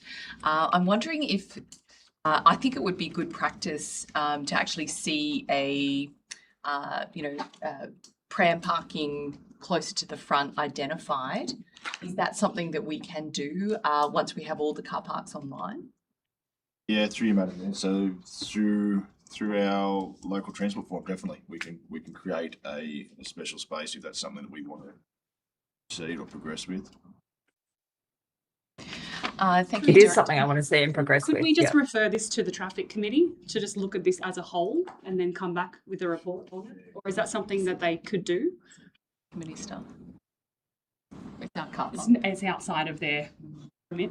Okay. Yeah, through you, Madam Mayor. So the local traffic committee or local transport forum, is more around the regulatory signs. This is more around trying to finalise this precinct and being able to use it as what it was designed to do, rather than an interim measure that we're currently dealing with at the moment. I mean, I know I've had my say about it, but seriously, some staff cars can be moved to other areas. Is a very short-term measure. I've worked in big government departments where we did prioritise the community being able to park at our public facilities, and this just goes to show that we haven't really thought through what facility moving the facility, such as the library, to a different area could the impacts on our community. So I know if we can refer it anywhere. I just think internally there can be just a group together that can say, hey, how about we do this on-off system or something like that, just to remove 10 or so cars out of that car park every day to allocate them to the community. Thank you, Councillor Flannery. I'm thinking that you would like to see a 0.6 for the recommendation for council to review prioritising library clients parking. Yes, and yeah.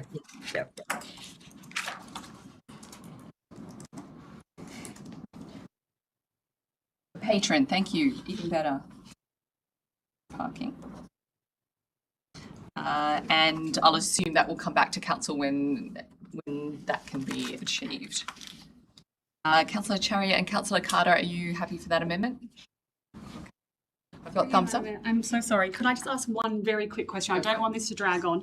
There was something in the report that I just was a little bit alarmed at, was the increase in the youths coming into the library and causing a bit of disturbance. And I'm not making generalisations, but perhaps the library staff in their nature are not to deal with that sort of behaviour. And I was just wondering if there's been any external training or just any process around that's been implemented. Great question, Councillor Butler. And this issue is not just in Yass Valley. This issue is across the state in terms of the uptick in this kind of behaviour. But I will put it to the director because there has been some great steps taken. Okay, thanks. Through you, Madam Mayor, we have had a number of engagements and attendance from the local police to have conversations with library staff. We've implemented some more rigorous conditions of entry that have been posted everywhere so that they're quite overtly seen.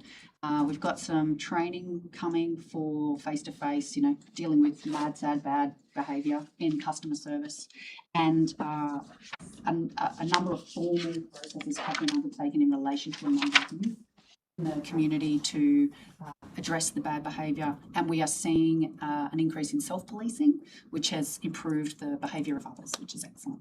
Thank you.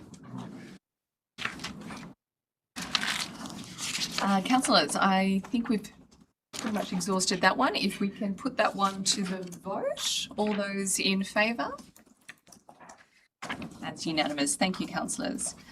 Item 6.21, the Local Government New South Wales Annual Conference. One step back, Madam Mayor, 6.2. Oh. I beg your pardon. Thank you. Very good. Yep, not a problem. So that is to note the Southern Tableland Arts 2025 Annual Report for information. So moved Councillor Cherry, seconded Councillor McGrath.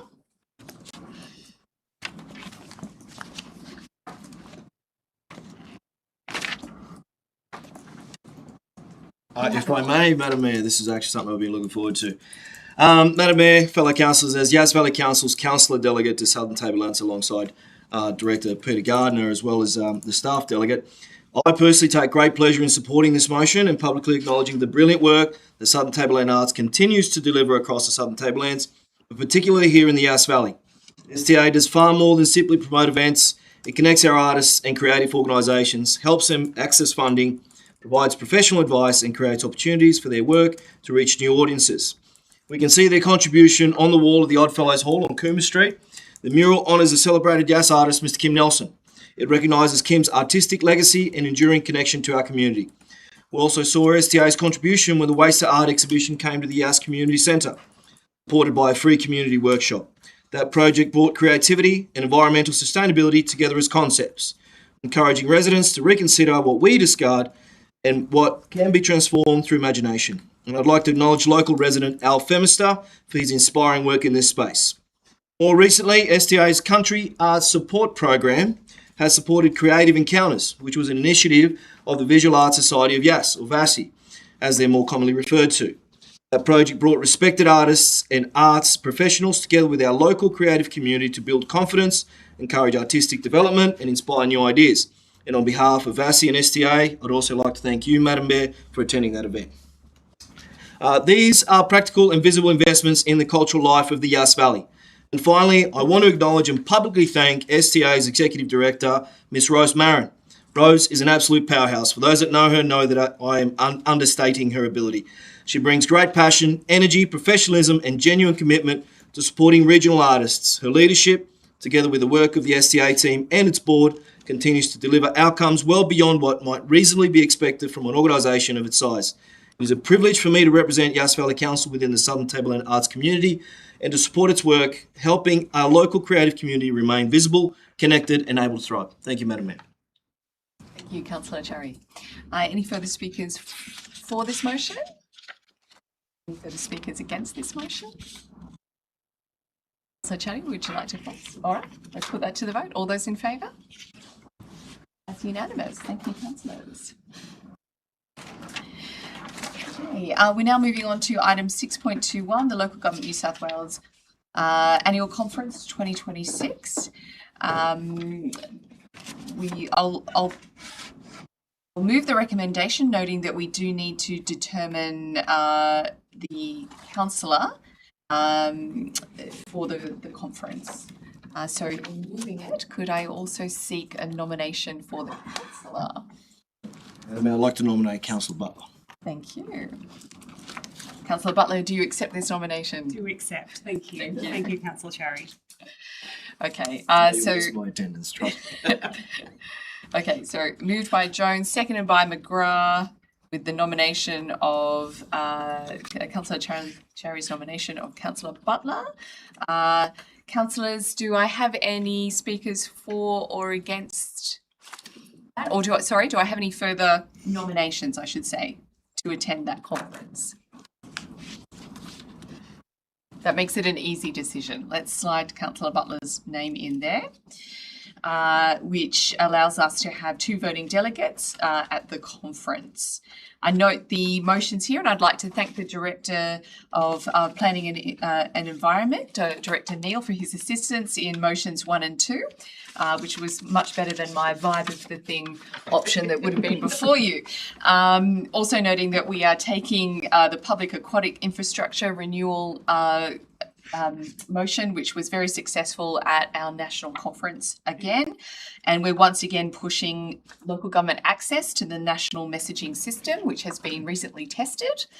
Also the widower veterans family rate relief, which is an opportunity for us to seek better equity for our veterans families. I just want to pull out for us what motions 1 and 2 actually mean. So the updated state significant development framework that recognises regional towns and villages as well as regional cities. Under the New South Wales SEP, under 2.42 of the Transport and Infrastructure SEP, electricity generating state significant projects only need to take into account existing economies, potential planned growth and tourism of a community if you are in the list of regional cities or a city. So we're a town and we have villages and we are not captured in that. And this is a point of contention across New South Wales of communities that are outside of renewable energy zones that are seeking greater protection for their community. So I think this will be something really worthwhile to take to the state conference. The other motion too, the updated strategic planning framework that recognises differing regional priorities across the state. Currently, the plan coming out of the state government is to have a great plan for Newcastle and for Sydney and for Wollongong, and one plan for the rest of the state. That is unacceptable, particularly for a region like ours, where we're next to ACT, we're next to the capital of Australia, and we have very, very different needs to what you might see. It's and the vastness is from Bourke to Tweed Heads. Like there's so many differing needs in these communities. So I commend this motion to you that we take all of these motions before you to Local Government New South Wales Conference. Madam Mayor, may I say one comment? I agree with everything you're saying. Yeah, certainly. You're speaking for or against the motion? I'm speaking for the motion. Thank you, Councillor Flannery. Yeah. I endorse motion 1, well, all the motions, but particularly with respect to motion 1 and 2. One of my concerns for Yass particularly, and the Yass Valley, is around data centres, and I know the federal government is starting to make some rules on this. I've also been reading papers where energy companies are particularly interested in certain sites, and Yass is a prime example. Well, it's a prime case because we have the new infrastructure projects of the HumeLink and others. I would really urge the council and the whole local government areas to make sure that our rural centres are well and truly have rights in terms of data centres and having data centres in their regions, which are hugely resource intensive. Like many of us like ChatGPT and other things, but we do know that these come at a cost. And wind towers are one thing, but data centres are certainly something that's on the horizon. And I'd like this to be raised and discussed at the at a regional level or a state level. Yeah, I appreciate that, Councillor Flannery. Indeed, while it's not a complying development under the New South Wales SEP because it's not electricity generating, so data centres do have to present on their merits within our community if they choose to seek a foothold here. But I can guarantee you there will be data centre motions before the Local Government New South Wales Conference. So I'm pretty sure it's part of the strategic motions that will be put forward. If by any chance it is not there, I will certainly put an urgent motion through if I don't see it in the briefing notes that come with the motions. I think there'll be at least 100 to 200 motions. that the state councils will put forward. But it's certainly something that we should be on guard about. Yes, I think we have to look at it both sides, but particularly have a say in it because we are not sure what state and federal governments are going to do. And yes, particularly because of its location and infrastructure, is one that I'm sure will be viewed. And I've read some papers which have mentioned yes. And I would urge the council and our other counterparts to start thinking about where this might be and how we can, at least have a say in these data centres and their location. Do we need to get...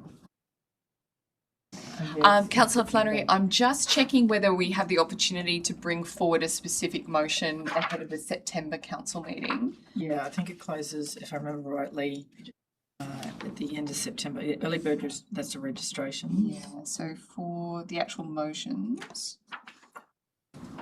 when did motions need to be in by? 26th of October. Okay, so we do have an opportunity to specifically craft one from Yass Valley and bring that to the September council meeting.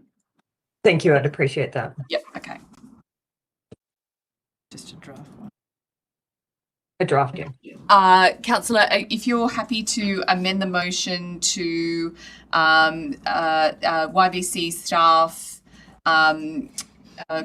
craft a motion in regard to rural protection from data centres. Yeah, rather than craft, prepare a motion. Prepare a motion. Thank you. Yep. It's getting late in the night. Prepare a motion. Yep. Yeah, and submit. And submit. And if you're happy to delegate me to just check that it's all okay, and I'll tic tac with you, Councillor Flannery. Prepare a motion with respect to data centre, the protection of rural communities. I think we have to say what I'm really saying, and I'm sorry if I'm a bit clumsy at the moment. I've been doing a lot of travel. Is that we want to have a voice in it? Like, we're not saying yes or no, but we don't want a state planning authority to come in and say we're going to make those decisions for you. So let's keep it broad in terms of prepare a motion regarding the impacts of data centres. The implications. Impacts of data centres on communities, and that will allow us to capture both regional and cities, all of which are concerned about whether our planning framework needs to be, I think internally we might need to look at our planning framework, because although we might think there are protections, I'm not so sure. How about we just change it to on regional on communities, because then we can craft something that will be acceptable to cities as well. Yeah, thank you. I just note that I'm going to have to leave in the next 5 minutes. Thank you, Councillor Flannery. So I'll just check if Councillor McGrath is happy with that amendment. Thank you, Councillor McGrath. I'm happy with that amendment. Any further speakers for or against this motion? Okay, I'm happy to close as is. Councillors, let's put that to the vote. That's unanimous. I can just see Councillor Carter's fingers. That's fantastic. Thank you, Councillor Carter. Terrific. Okay. Going on to item 6.23, I do believe that one was pulled out. The monthly financial report. Page 116. Councillors, we have a motion before us to note the monthly financial report. Do I have a mover for that? So moved, Councillor McGrath. Seconded. Thank you, Councillor Cherry. And if we can just have the online councillors enlarged so I can actually see them, please. Stop sharing.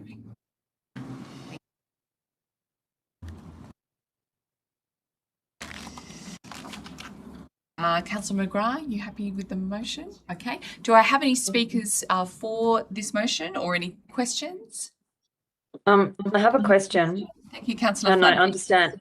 Yep, and I understand that there are reasons that the report should have been submitted would potentially not portray our current situation. But this relates to the land value. My question relates to the land valuation and its impact on rates. Will one of the financial reports bring forward what the change to our rates are with respect to the changes in land valuation? For example, my rates went up. Someone else's, I think Councillor McGrath said his rates went down. I'm interested to see what the quantum impact is. You know, if the Guest Council is receiving more from rates due to the current land valuation or less than before the land was revalued, because I understand all the rates had to be recalculated. So I support the motion, but I am interested for the councillors and for myself to understand what the impact of the land rate change is on our rates.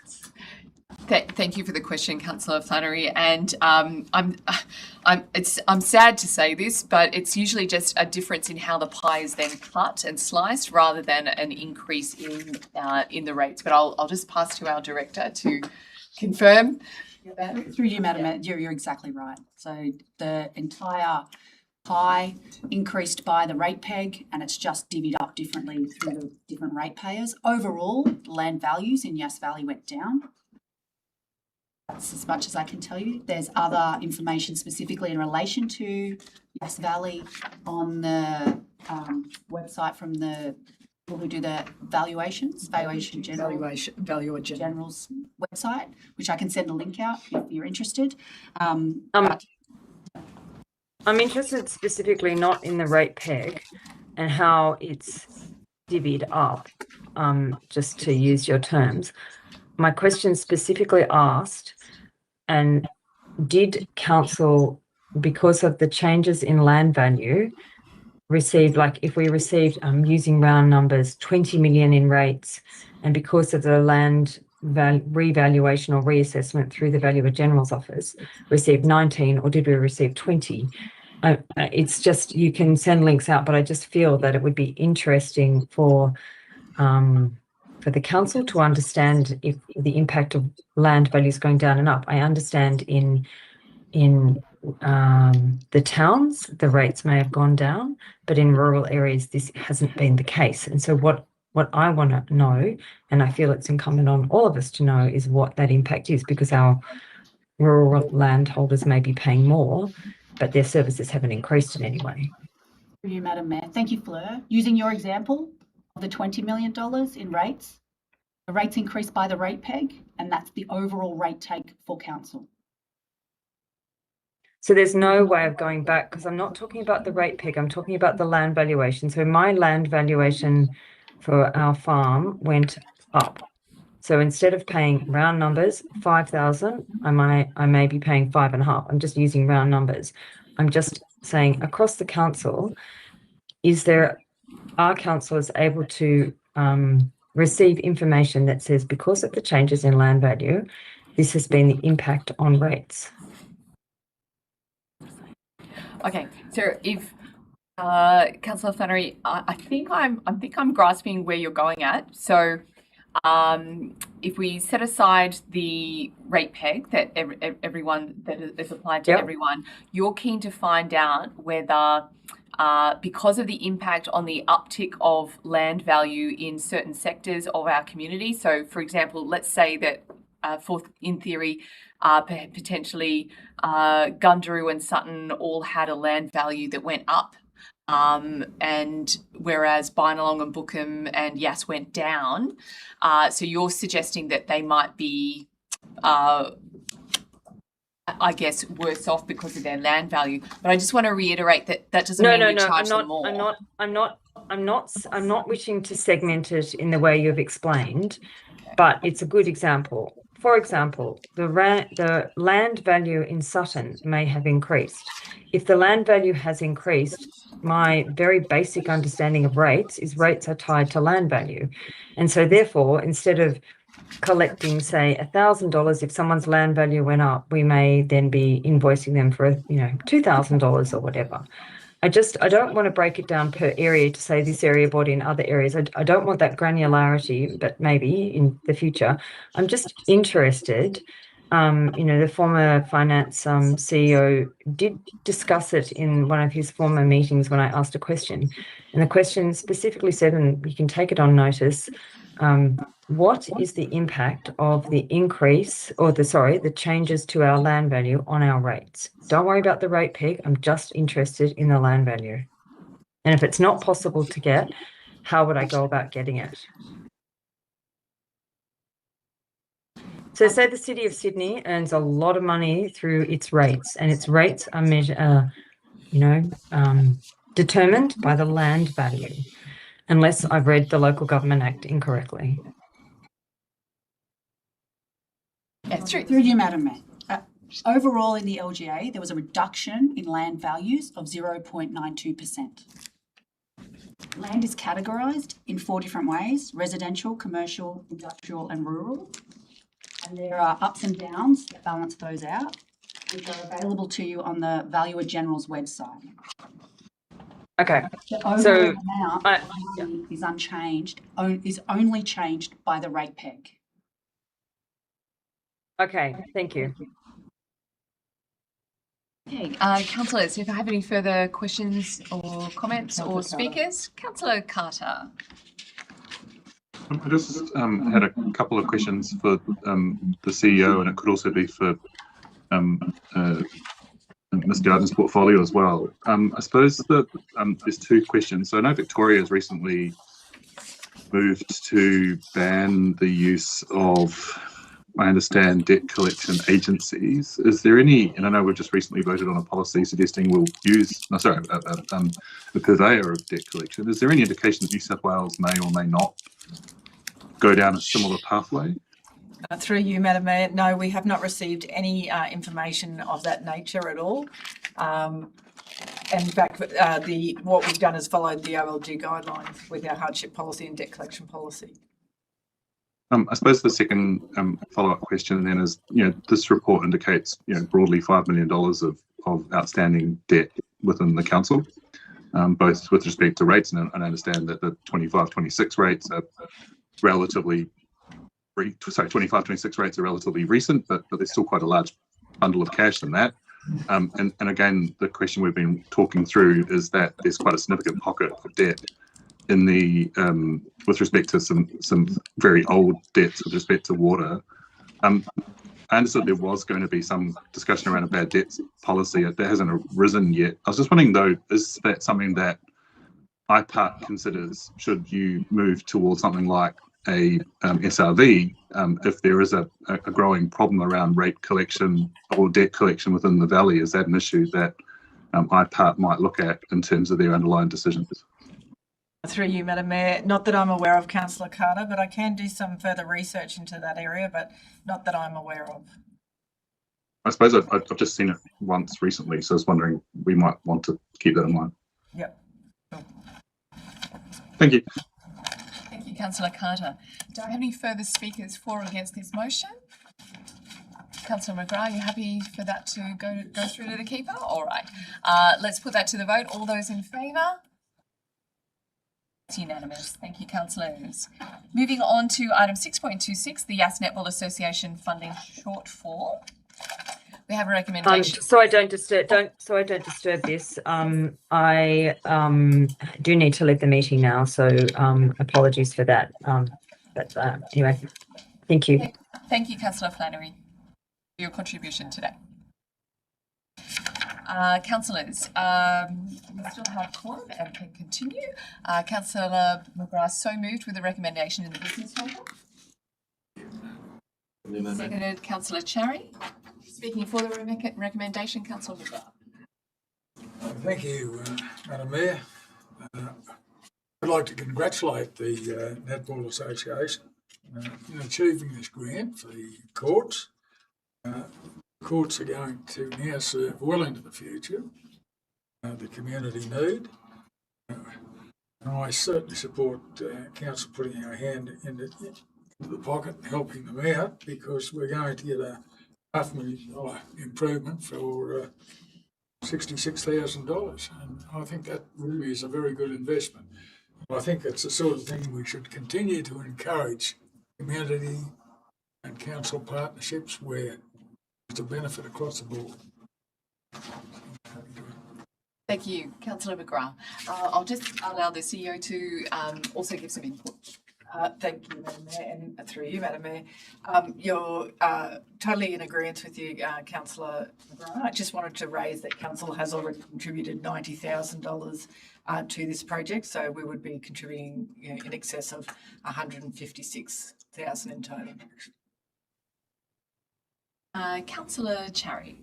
Madam Mayor, thank you. Yes, much like Councillor McGrath, I can't help but acknowledge the undercurrent of the theme of tonight's meeting, that we're just congratulating all the people, which is fantastic. Not only the staff, but the wonderful community organisations that are doing fantastic work. Much like previous meeting in July, Swimming Club and obviously the Rotary Club, this is exactly the same light. And I'd like to publicly thank also Matt Carroll, representing the Yass Netball Association, that spoke to us at the public forum, advocating for this. And it's fantastic to see. I'd love to see the courts finished, and obviously everyone who plays netball getting around it. Thank you. Any further speakers for or against this motion? I'll speak for the motion. Again, echoing everyone's words, a huge congratulations, a massive, massive grant that only goes to benefit the entire community with volunteers running this. I did have a couple of questions though, because I did note that yes, we've already contributed 90,000 and now at worst case another 73,000. And I do note that we have gone into the electrical efficiency internal reserve just recently. So I'm just thinking, moving forward, we obviously want to have our community organisations going after these big grants to improve infrastructure. That is a given. We want that. We're encouraging that. However, I'm just wondering if there's any learnings from this in particular, because we're not going to be out of a financial hole for a little while now. And I worry that no co-contribution actually turned into $150,000 co-contribution. So I'm not against it, but I'm just trying to, once they've already expended that money, you can't go backwards. You can't say, well, no, I can't give you any money. Like, what do you do then? Like, we are sort of obligated to then come up with the money. So you're going to have a lot of community groups that still want to go after grants and new projects. And how do we mitigate the risk a little bit more in terms of, it said in the paper that council had no oversight of the project because this was not a council managed project, which is fine. I understand that. Is there a way that there could have been geotechnical drillings done to assess the subbase before? Like, I don't know if there's anything. And another thing is, could we actually set up an internal reserve from some magical money somewhere that actually is for these types of projects? So for community organisations, for our community infrastructure projects, so we're not dipping into electrical efficiency reserves and trying to scramble when we have to. That there are more direct internal reserve that we could create. Thank you, Councillor Butler. I too would love a war chest for just this occasion, but I'll just pass to our CEO to respond, particularly about the oversight of projects going forward. Thank you. Yes, through you, Madam Mayor. Yeah, I'd love to be in a position that we could just hold funds, but we're not. And the financial position we're in means that if we give money on the left hand, we have to find a project to pull back on the right hand. And that's just the reality of where we are. Having said that, and I wasn't, and most of us in the executive weren't here at the time when the Netball Club raised the grant or applied for the grant. So I'll talk generally. Moving forward now, as part of giving landowners consent, we'll need to see a lot more detail that sits behind the grant, which includes having an appropriate contingency amount built into the grant like we would do if we applied for a project. And depending on what you know at the time, depends on the level of contingency that you may need. So for example, Crago Mill Precinct, we found latent conditions that comes out if you haven't got a provisional sum that covers it, it comes out of your contingency budget. So we need to work with the community groups to make sure that their projects are managed like a project would. And in doing so, we have some project managers, particularly within the recreation space, that can support the community groups. We've seen it done well at a number of our projects. Where, for example, I think it was Bounding, Book and Playground, where they received the funds, but they work very closely with council to deliver that project. And one of our project managers has done a lot in that space with them. So we look forward to working with community groups. Our aim is to have as much grant funding come into this area as possible. We just need to make sure that from a project point of view that we've had oversight and continue to have oversight through the delivery. That's not to say that we wouldn't, if council delivered it, same things wouldn't have happened, but it's just about taking those lessons learned, having proper contingencies built into projects. Thank you, councillors. I'd just like to add a few words because it wasn't long after it wasn't long after our director here, Director Neil, hit the ground running when Councillor Rothwell alerted me that we had an issue with the substructure up there and the Netball Association was in need of assistance. I just want to commend his team for getting on the ground as soon as possible, and we were able to give that assistance. As soon as you get local government involved, we have to do it by the book. We have to do, the investigations required. This did delay it. There is no way that we could have known that an international crisis would have played out in that time, which increased the costs.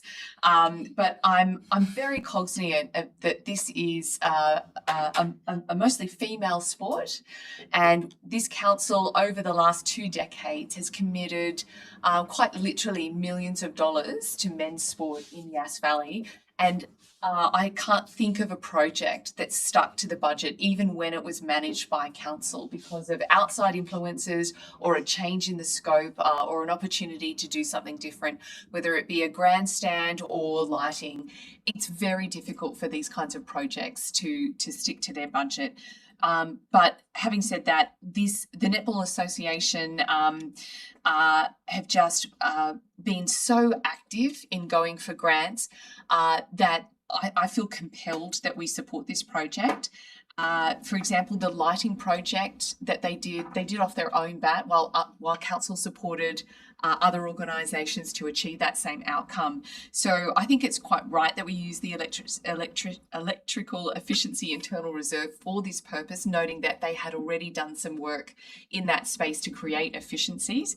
And as one of the councillors who set that fund up, I'm more than comfortable with this being used for its purpose.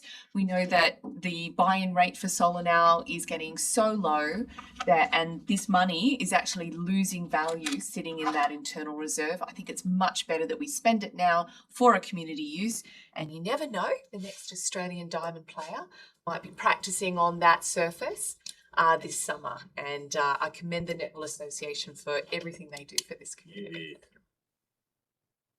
Councillor McGrath, would you like to close on that one? Yes, thank you, Madam Mayor. I'll just make the point that if the Netball Association hadn't got this grant, the netball courts would be unplayable. There'd be probably 500 girls and 10 or 15 boys that wouldn't be able to play netball. So, money well spent, however. Here. Let's put that to the vote. All those in favour?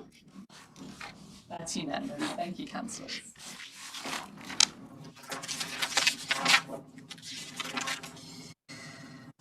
Okay, councillors, we now go to Councillor McGrath's notice of motion. You have the floor. Thank you, Madam Mayor. I'd like to move the motion as printed in the business paper. Moved by Councillor McGrath, seconded. Happy to second, but may I just make a correction? It's Miss Annika Wells, not Anita. Oh, it is. Right. Thank you, Councillor Cherry. I was reading it as Annika as I read the business papers, which tells you how I was flying through it. Okay. Thank you, Councillor McGrath. Okay. I think we're all aware of the problem. Now in the 3rd year since the original protective boarding went up, I've tried on numerous occasions to contact someone with authority within Australia Post. Look, it's like the Berlin Wall. You can't, anyone with any authority, they're not available to talk to anyone. Doesn't matter who you are. So On the 3rd of October last year, after failing to engage with anyone in Australia Post, I wrote to Michael McCormack, our local member. My email was acknowledged promptly, and the advice was they'd refer the matter to Australia Post and get a response. I waited 7 weeks before I got any response, and I only got it then because I again emailed Mr. McCormack's office. Within 2 hours, I had a response. That must have really galvanised something, but the response was fairly pathetic, really. It was platitude. I'll read the response that I got. This is from Australia Post. From the outset, I wish to assure you that Australia Post recognise the vital role we play in providing services to the community. Well, that's a given. Australia Post has installed new hoarding around the Yass Post Office, which remains in place as a temporary safety precaution for pedestrians due to cracking and deterioration in the building's facade. Repairs to the heritage listed buildings are complex. We thank the community for their patience while we seek advice from specialist heritage consultants. Well, I'm pleased that they think it's fair patience, but I think our patience is well and truly run out. After 2.5 years, no obvious progress in attending to the facade itself, our patience, of course, is running thin. The last thing we need in Canberra Street is another year with the eyesore around our Heritage Post Office building. I know that Australia Post is looking for alternative premises in most towns, and I'm assuming that's the case here in Yass. And the older post office buildings are not fit for purpose in much the way our council offices were. I haven't got a problem with that, but I do have a problem with the neglect of a heritage listed building in the middle of the town. So I commend this motion to you, Councillor. Thank you, Councillor McGrath. Would the seconder like to speak? Yes, Madam Mayor, thank you. And I know the amendment that you're about to suggest, so I'm not going to jump into that one, but I will say that Goulburn has literally just been announced for an Australia Post upgrade or a very similar post office. And I echo the sentiments of Councillor McGrath, and I commend him on his advocacy because this has been obviously a long-term effort. I know from a Yass Valley Business Chamber perspective, this is something that gets brought up at their discussions.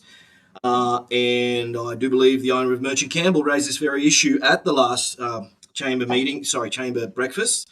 And I was very happy to inform her that Councillor McGrath was addressing that in a notice of motion in the upcoming meeting. So, Alan, on behalf of Business Chamber and obviously the members, thank you. And I truly hope that, I'm not going to let the cat out of the bag, Madam Mayor, but the advocacy that can be continued, and with hope that other more influential advocates can jump on board and assist just like they did in Goulburn. It'd be fantastic for Yass Town to receive such support. Thank you. Councillor McGrath, given the success of the member for Eden Monero, who also has the dual role as the local government minister at the federal level, with your permission, I'd like to include, along with Ms. Anika Wells, that we include federal local government minister, the Honourable Christine McBain, in our advocacy. And I won't just post a letter. I will visit her office because they've had some success in Goulburn addressing a very, very similar issue, and it's just not good enough for our community. Our elderly can't sit after walking halfway up, or even across. If you were taking our Linton Village residents walking all the way across from their village, they get to the post office and they can't take the rest that they need in the sunny spot on the sunny side of the street in winter. Our other vulnerable mums and parents with prams can't sit and take a break as they walk up the main street. And we have the luxury and the beauty of a long country main street, but it does have its challenges, and many of our residents do need to take a little break. And it's creating a less than desirable experience for visitors to our area as well. And so I commend your motion, and I will attend to it with due diligence. So I'll just ask that Councillor McGrath is amenable to that amendment to include Thank you. the local Christine McBain, the federal minister, local government. Thank you. Christy, we trust. Councillors online, do I have any further comments for this one? Merely just to thank Councillor McGrath for bringing this motion to the table. We raised a question about this recently in a council meeting as well, so it's pleasing to see further advocacy on this matter. So thank you, Councillor McGrath. Thank you, Councillor Carter. Any further speakers for or against this motion? Let's put it to the vote. All those in favour? That's unanimous. Thank you, councillors.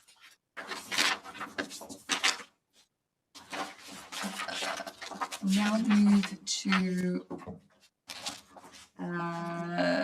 item 9.4, the minutes of the Local Transport Forum.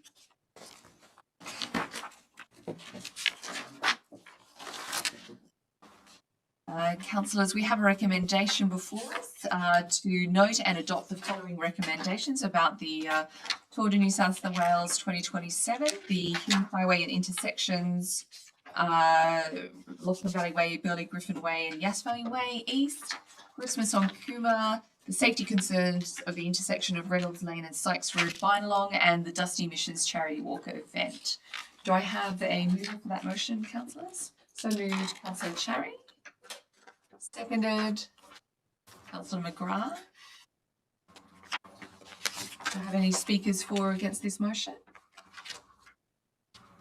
I'll just check in with the director if there's anything we need to just bring to everyone's attention. Okay, all right.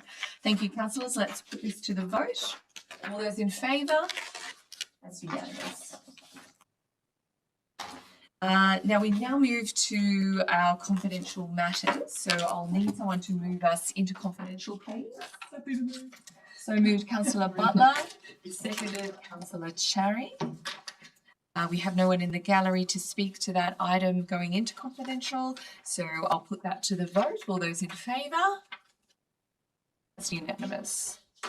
Thank you, councillors, and we will be back shortly on the live stream once we've completed our confidential session. I need to prod Chris. Sorry. So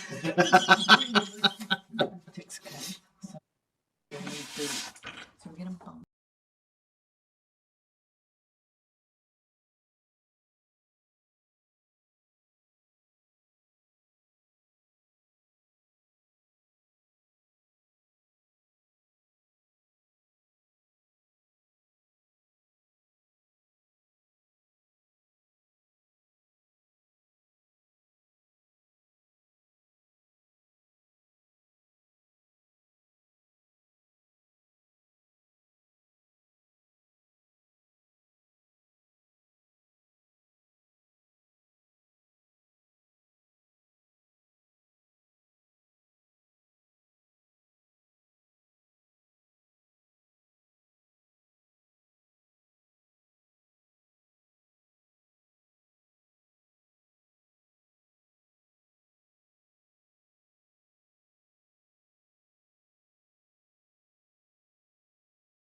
Just give me the thumbs up when we're ready. Start from 10.1.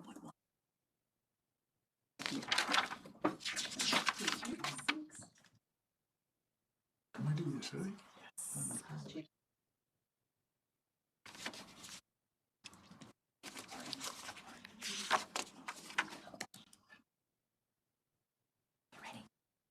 Okay. Thank you, councillors, and for all those who've been waiting online for the results of our confidential session. So for item 10.1, which was the tender evaluation report for Grampian Street Footpath, Laidlaw Street to Hume Street, YVC IA 35 for 2026. The tender submitted by JSC Pty Ltd has been accepted for a total cost of $263,765.83, excluding GST, and any remaining funds from the grant funding be utilised for project contingency or on works associated with this project, and that was accepted unanimously.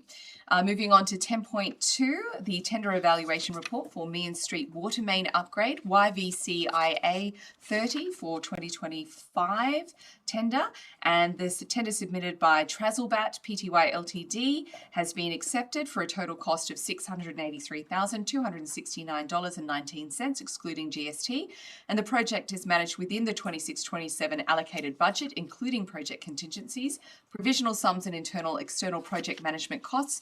Any unspent funds will be returned to the Water Fund. We now move on to 10.3, which is the tender evaluation report.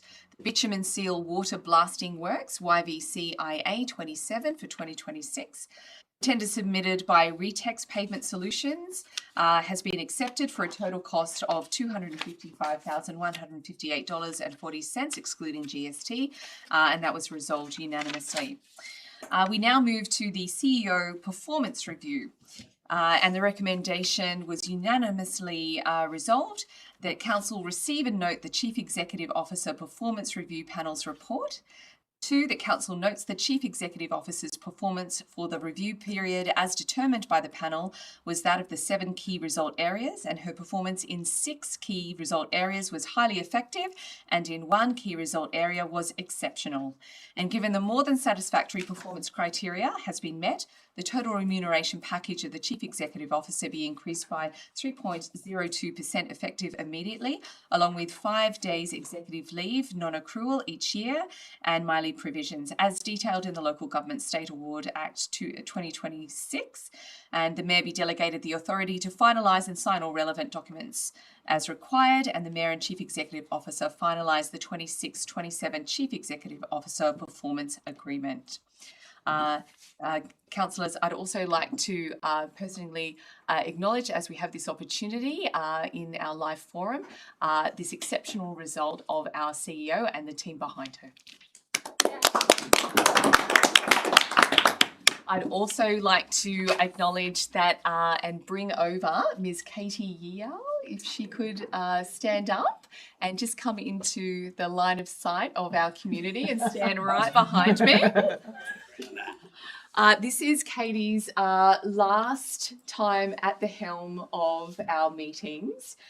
She has been with our council now for a while, and she has been such an asset and such a team member and a friend to all. And I just cannot tell you how much I've appreciated your service for our community and our team. We're going to miss you like crazy, but family comes first, and I know that there's lots to do on that front for all of us, and I appreciate that you're placing family first at this point in time. But on behalf of the whole team, just appreciate so much of what you've done for us and for our community, and just wanted to publicly thank you right now.